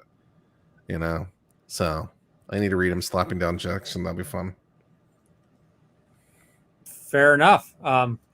Guys, if you want to see Supreme Court coverage, check out Kurt. He's very, very thorough. I don't always agree with your political aspects, but I always learn things when you're as long as it makes sense and flows from the underlying principles I seek to apply. As long as you can follow my train of thought. And I always learn things from it, so I find that tremendously valuable there. I see flipped houses, short-term loans, had to pay weekly, talking about those hard money loans. So thank you very much, Kristen M96. Time, thank you very much for the super chat. Corporate taxes in 1964 were 52%. That seems like a lot. So yeah, those numbers can be somewhat deceiving because personal taxes in the United States, I think, peaked out at 90%. But the thing is that most of the people just avoided those taxes. They did what people today do in terms of taxes. They find different tax vehicles so they don't incur those kinds of liabilities. So the actual effective tax rate was never as high as the on-the-book rates. People just made different decisions to avoid paying taxes. So be careful when you see numbers like that. They can be somewhat misleading. It's true. When I was doing my taxes, and I mean everything on this was legitimate, but I started off with here is my income, and it was like you're gonna owe a freak ton, and then later I had to go like I was, putting in all my deductions and so forth, and got it to I owe a much smaller freak ton, and that was because I spent money on like flights that were directly related to my channel, Right? So after I put all that in, it was like, oh, right, I owe substantially less than I did before. So you can, our tax laws are so complicated that it's really hard to figure out what the average person actually, what their rate is. Yeah. K-Rab, one of the witnesses at the bail hearing was a financial auditor who laid all this out. Yep. I've been meaning to find the time to do a live stream of the bail hearing, I suppose not a live stream. It's a live stream of I will be live, but not that the bail hearing is live. Keep reading. She added his initials to spots he didn't initial. I think they're going to have some tough aspects on all of that. I want to see what their evidence is going to be. So, yeah. That reminded me to hit the like button. Thank you very much, and thank you for the super chat. So excellent. She was a Home Depot cashier when she met him and saw cash. Oof. Can you imagine from Home Depot cashier to like millions of dollars? Well, it's Tiger Woods' girlfriend. She was a bartender at one of his clubs or something. Wow. Yeah. So and then they become ungrateful, and it's like they want to like cash out in a huge way.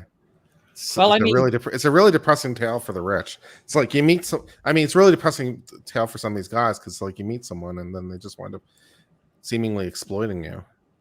It's like it's like rich people don't have feelings. I mean, that's not fair. I mean, it can be tough to say who's exploiting who in some of these things too, because these relationships get complicated, but it's you never know how somebody's going to deal with money until they actually have the money. Yeah, so it's true. Just remember, if you come into huge money, just put it into something safe like an S&P 500 index fund and call it a day. Don't go chasing waterfalls. Or a Runkle super chat. Runkle super chat is not necessarily a great investment, but a good use of money. But it's an excellent use of your money. So if you win the lottery, just drop it all into one Runkle super chat, and you'll be happy for the rest of your days. Exactly. This is not financial advice. This is just life advice.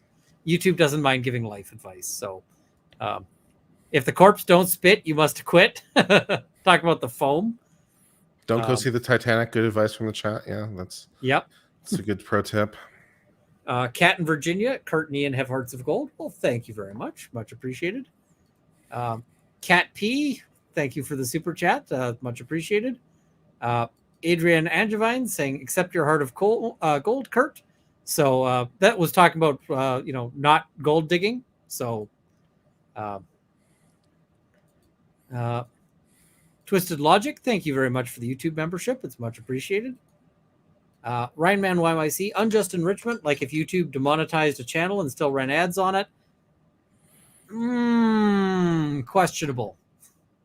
I think that one would be a hard sell. You're poking at a good idea, though.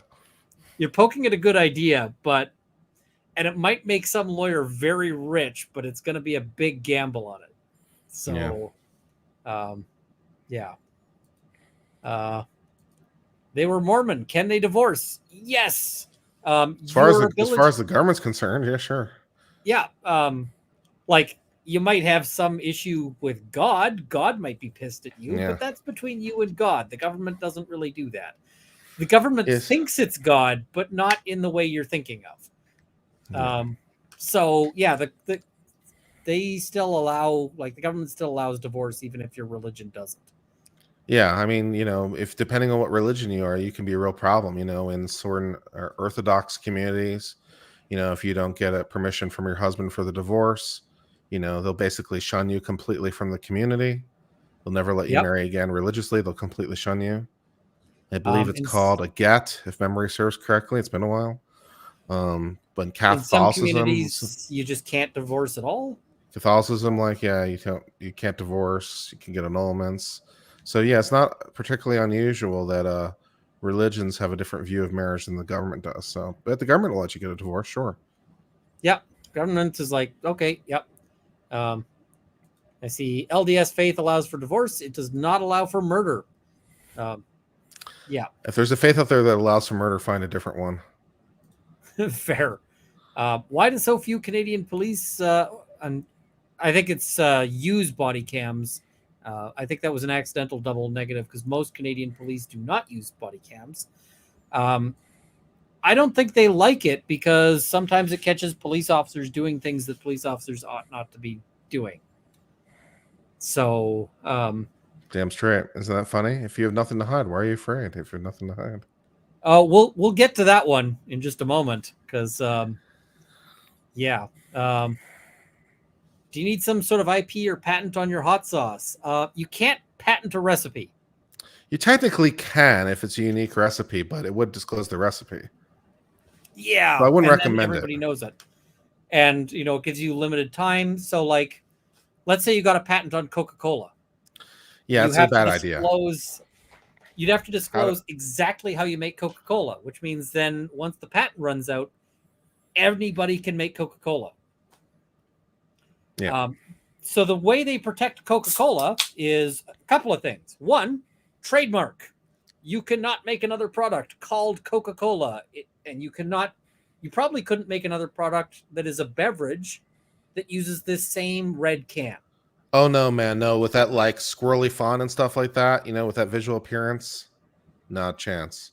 Like it can't be confusing to the consumer. You couldn't even call it something and use the same scripting. The same script would be a problem. I think the same color of red, even if it was like block text and said something like, Jorge. How big a fight do you want with Coca-Cola?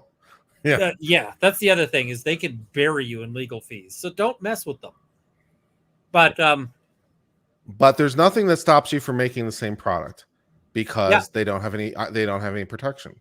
So if you can reverse engineer it, you can make the product. Yeah. And the other thing is, if you could, you would probably still fail. Because why would anyone want to buy the knockoff, even if it's exactly the same? Why not just buy Coca-Cola? Yeah. Unless you could somehow get it out cheaper than Coca-Cola. But I feel like the economies of scale. Yeah, I think Coca-Cola's got that one wrapped up on economies of scale. So yeah. Maybe you get them to push the price down for a while until you go to business, and then they just buy your company and back they go. I see people saying the red is fine. It probably isn't. Lots of big companies have color trademarks. So if you've seen UPS and they have that particular shade, shade of brown, that Tiffany with their particular blue, Green Deer with their particular green, There's a lot of famous examples. I think the original was a pink for a vacuum bag. I think they were the first color trademark that was registered. I seem to remember that bit of trivia from my classes. So there are lots of companies that have particular color trademarks, and mess with those at your peril. Is Runkle in favor of police body cameras? Yes. Why wouldn't you be? More evidence is good. And I mean, just eat one ear, Ian. You are trying to lead me to make bad decisions. I'll eat the whole thing, or I'll try taking a bite out of it. Vanderfield is going to eat an ear. Tyson. They're talking about the gummy bear. Oh. So, Joe Loy saying you are great. Thank you very much. Swallow it whole. Don't even chew it. Oh God, that would just be a wreck on my stomach there. Amazon took the book down. Yeah, that doesn't surprise me. I don't think Amazon wants to eat on that. That's not good. I want it. I want the Kindle book. If you've got a copy, send it to my PO box. John Coman, have you looked into the Crown threatening to seize Star Wars assets? I have not. That's curious. Maybe I'll cover that for Monday. Send me some details on that, because that sounds like fun. All right. I see. Well, no, you can't. Coca-Cola or Coke probably has a special contract with the sole importer of coca leaf for the extract for use in beverage. I mean, in theory, you could get another thing to exist. If you actually had if you needed coca leaf extract, and that person was unwilling to sell it, I think that there might be some sort of antitrust. Yeah, there might be an antitrust action in there. That would be interesting. So, somebody heard a woof and said Potter or Zora. That was a Potter woof. So, all right. Which dog is best dog? Zora. No, I don't know. They're both great dogs in another way. I like when Zora, like when I'm going to bed, Zora is always like, I'm going to use you as a pillow, which is really super cute. So, and Banana Bobert is saying, I agree. There's no reason not to have body cams. Highlight both the good and the bad. Yes. Oh my God, you monster picking favorites. My wife and I, we pick a different dog each time. It's a running joke. So it is a running joke that we'll be like, which dog do you like today? So, all right, let's do a swoop. And this swoop is going to be for the world's worst game show.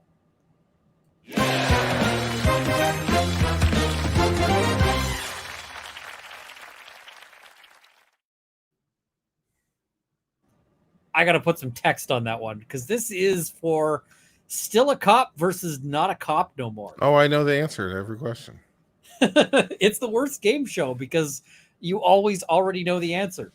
And this one we should get from a guy who I'm going to yank. Yes, Kurt is allowed to argue in front of the Supreme Court.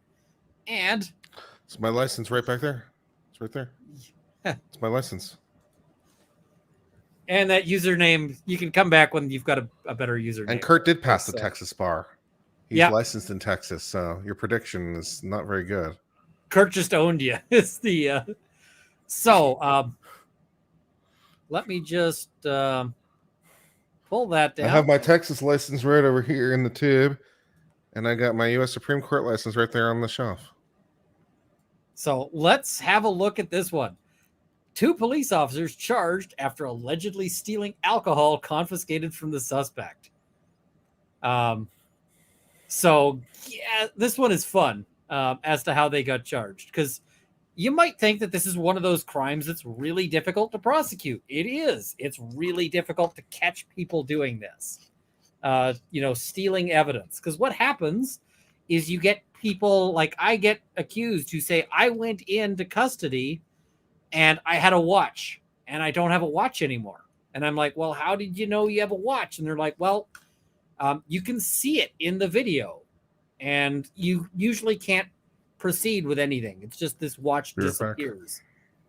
And in this case, they actually find them through the most entertaining method, which is So these people stole booze from a liquor store. So they stole booze from the liquor store. And the cops said that they did not recover the booze, 2 bottles of alcohol. So they arrested a person who had outstanding warrants. They recovered 2 bottles of stolen alcohol. And so this one doesn't seem to have the full details of this story, because on other articles, I've seen things that mention something else. So what I've heard from other articles is that these bottles had tracking stuff on them. And so the company that had the liquor was looking at it going, we actually see where this booze went. Police, here is the address where the booze went. And so the police looked up that address in their system to go and, like, they're just running the address to see if there's anything that they have there. And it pops up as a known address. And the reason why it pops up as a known address is that it's a known address that they know ties to a specific police officer. That's a problem. So then they go and they say, okay, let's review our security camera footage. And they're reviewing their security camera footage, and they see that the officers took the booze. They're viewed on the on the video, taking their booze to their personal vehicles. So that's enough for them to get a search warrant. And they searched this. They found the property in one officer's home and the other officer's vehicle. So now these cops, one of them, now it doesn't look like their names have been released at this point. One of them is a 27-year officer, and the other one is a 5-year officer. So, that's now I don't see in the CBC article their names. I'm just trying to pull up, and I'm trying to look at the news releases from the Toronto police, because I want to see if their names are up here. Arson, cold case homicide, missing person, stabbing, indecent act, robbery, human remains, fireworks incident. Okay, that's I'm just trying to find the this is going to be back a ways here. I'm just trying to find the actual search and let me just see if I can find search and filter categories. No, none of this is here. None of this is helpful. All right, I'm just going to have to keep scrolling back to try to find this. How far back do we go? It might be past. Okay, that it looks like I won't be able to find the news release. So I don't know if their names have been released. Now, you had a bet on still a cop versus not a cop no more. Still a cop. So, you have the correct answer. Of course I do. It's the best answer. It's always still a cop. They're suspended. Can you guess what sort of suspension it is? 2 weeks with pay. It's indefinite, but it's with pay. Indefinite with pay. So they don't have to show up and they still get paid. That's a great job. I want that job. Oh, it's amazing. And then they can run this through the court system for years with appeals and get huge money. It was so Ontario. This is the better article here that we've got here. It's the Toronto Star. So Ontario has you buy all booze through the government, the LCBO, the Liquor Control Board of Ontario. Yeah. Uh, What so I they want to have know is that can I just opt into suspension with pay? Because I'll just like start immediately. I'll become a cop, and can I like just immediately volunteer for Oh, I suspension mean, with pay? it'd be fantastic, right? I see they're probably working in an administrative capacity. I don't think they can do anything when they're suspended with pay. I don't think that they're allowed access to their systems or anything like that. Now, somebody was saying, did they steal high-end booze? Let me tell you what they stole. 2 bottles of Johnny Walker Black Label whiskey. Basic. That is some basic stuff. Yeah. I mean, it's not like, One step up from red. yeah. And red is like best. It's a fine choice. Red is a fine It choice. was a favorite of Christopher Hitchens. Huh. How'd that work out for Christopher Hitchens? He died. See? There you go. Stay away from red, folks. Yeah, I mean, red is a fine choice, I think, if you're mixing it, but as like a drinking straight drink. Here's the secret for the Johnny Walker line. The real one is green. Forget blue. Green is where it's at. It's vatted malt. It has no base alcohol. It's just a blend of single malts, unlike the other ones in the range, which have a baseline alcohol. So green is actually the best, in my opinion. So if you want Johnny Walker, green is the way to go. Pro Blue tip. is just, you're spending huge money, and I don't think it's ever worth it. Yeah. I green don't is where recommend, it's at. I don't recommend blue at all. Gold is also okay. What's that? Gold is also okay. What's the gold? I forget what it is technically, but it's a fine choice as I remember. Fair enough. Johnny Walker's not really my go-to brand, but yeah.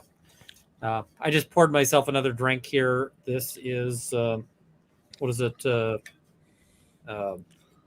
Paper Plane. Okay. So they note that the whiskey retails for $36 to $125 a bottle, depending on the size. If you So buy they a don't big enough actually. bottle, I guess. Yeah, I don't know what the size is, but so they were seen each carrying a box. They dropped it off in their personal cars, but they didn't know that the boxes contained tracking devices from the LCBO, which tracked them directly to their house. Narrows it down. Later, they got search warrants, and they found the guy. They saw him discarding an item, which so they saw him discarding a piece of paper towel with an unknown object wrapped inside. So the police seized that, and they think that's the tracking device.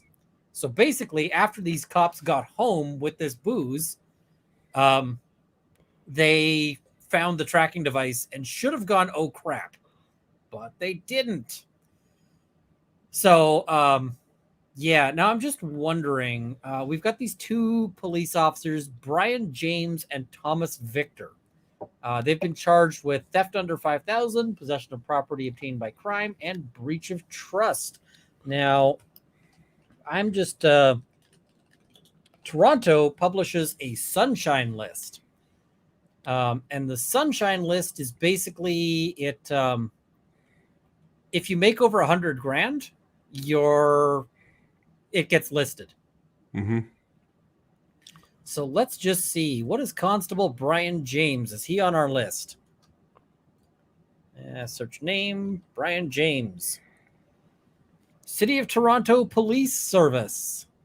Unfortunately, there's 3 of them. So I don't know. That one's a very common name. Oh, sorry. There's more than 3 of them. So I can't say exactly what this guy makes because there's too many of them.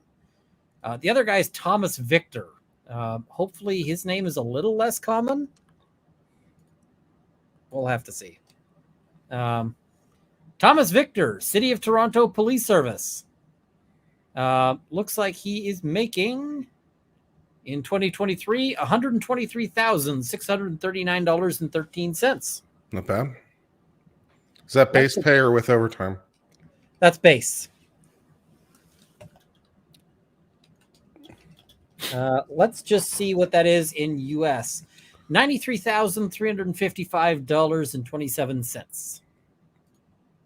US. Not bad. It's pretty good for suspended with pay. Yeah, $100,000 a year for not doing anything. I'd also like the police department to pay me $100,000 for not doing anything. If anybody wants to pay me $100,000 a year to just sit on my duff and not do anything, that would be fantastic. So somebody is, and he can't buy his own crappy booze. I can guarantee you that if they're taking bottles of liquor, they're probably taking other stuff. Right? No, I don't know. I'm sure this is just a one-time discretion. This is just the only time. Just so happened to get caught. Bad luck.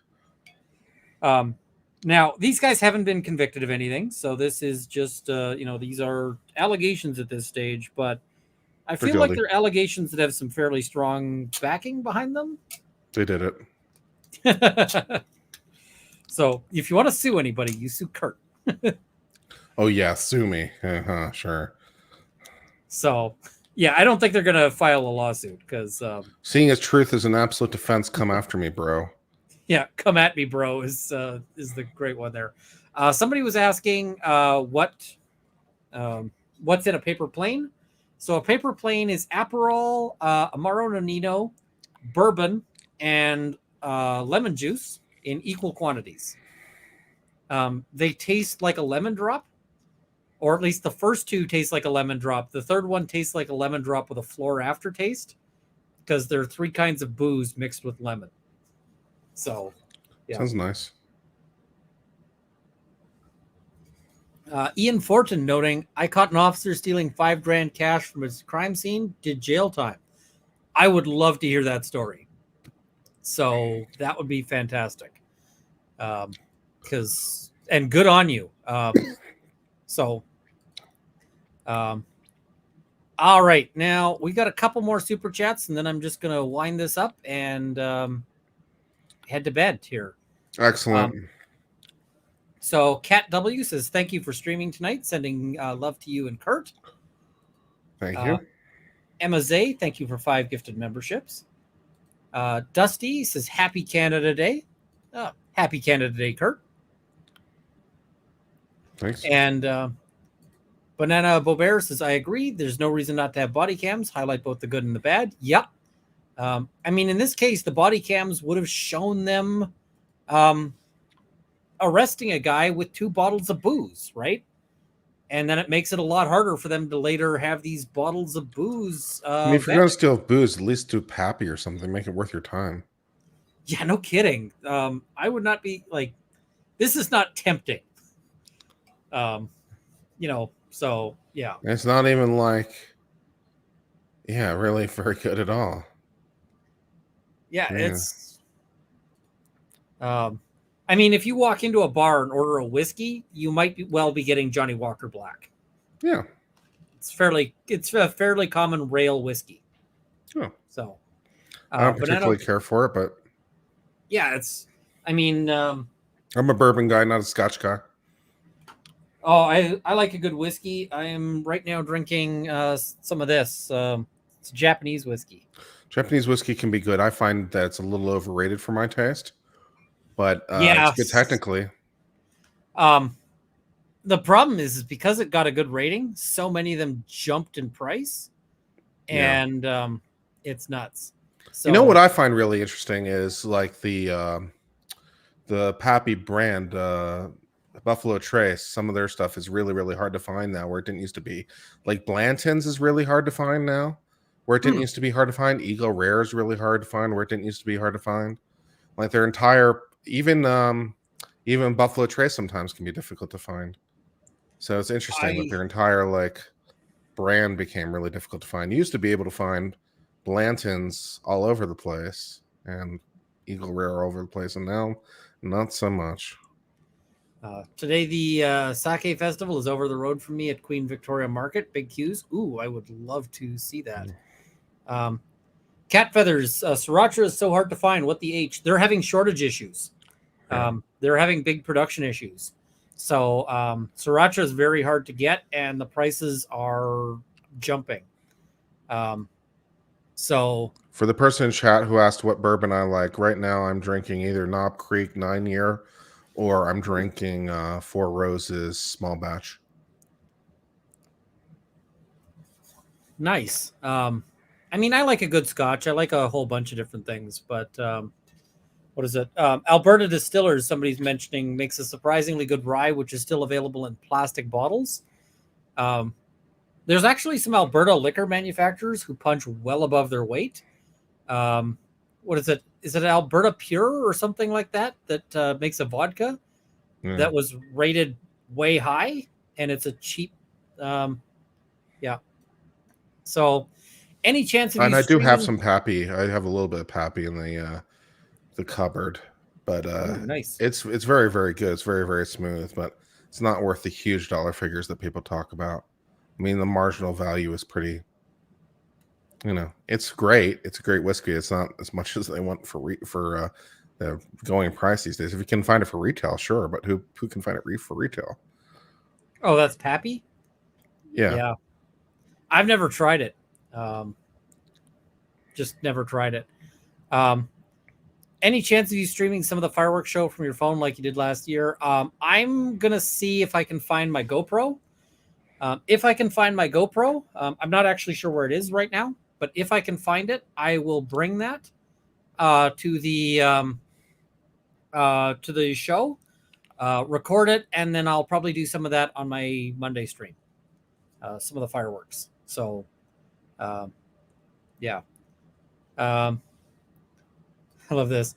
I went on a date with the marketing guy who worked for Four Roses and a local brand. Bartender thought the old fashioned was for him and the PBR was for me, but nah, brah. I like an old fashioned. Oh yeah, old fashions are great. I like to make mine these days with maple syrup for the sweetener. It's a nice nice twist on it. Yeah, I've never tried that, but that actually sounds good. Got myself some organic maple syrup. We got to see if that's like a named drink, and if not, we should name it after you. Okay. So, and we've got this one, Kurt. It's a super chat for you. Did you see the news about the police officer who responded to the shooting in Texas at the outlet on May 6th? The officer was a total badass and ran to help immediately. The footage was scary. I've heard about it, but I haven't seen the footage yet. Yeah, I mean, I give an officer who runs towards a shooting top props. So, what is it? An old fashioned is great.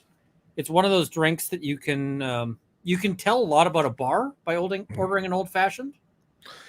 Yeah, it's a drink that a lot of people make that a lot of people screw up. I've seen people try to make it even though they don't have bitters, which makes me very sad. I've seen people try to make it overly fancy is another one, where they just fancy it up, and like to the point where it's not an old fashioned anymore. Like your old fashioned should not be a salad. Fair. Yeah. So I saw time in chat saying that they were depressed because of tragedy in their life, and I just want to say I feel for you on a personal level. My depression is less based on external factors like that, but I understand as a person who deals with major depressive disorder that it can be very, very difficult, and I just want you to know that for whatever value it is, I hope things get better because it can be really, really challenging. We feel for you. There's not a lot we can do, but you've got our sympathy. You've got our all right. So I think that's everything on my sort of list here. If you are in the Edmonton area, check out. I will be working the main show, which the main show is the one that happens at the River Valley. If you're wondering where the best place to see it from is the legislature grounds. Do not try to go to the bridge. Everybody tries to go to the bridge, and I will tell you, the bridge will be blocked off. I say might. I always want to be, but it's a popular place to want to be. I want to be on the bridge, but the only way you get to be on the bridge is if you are part of the fireworks crew.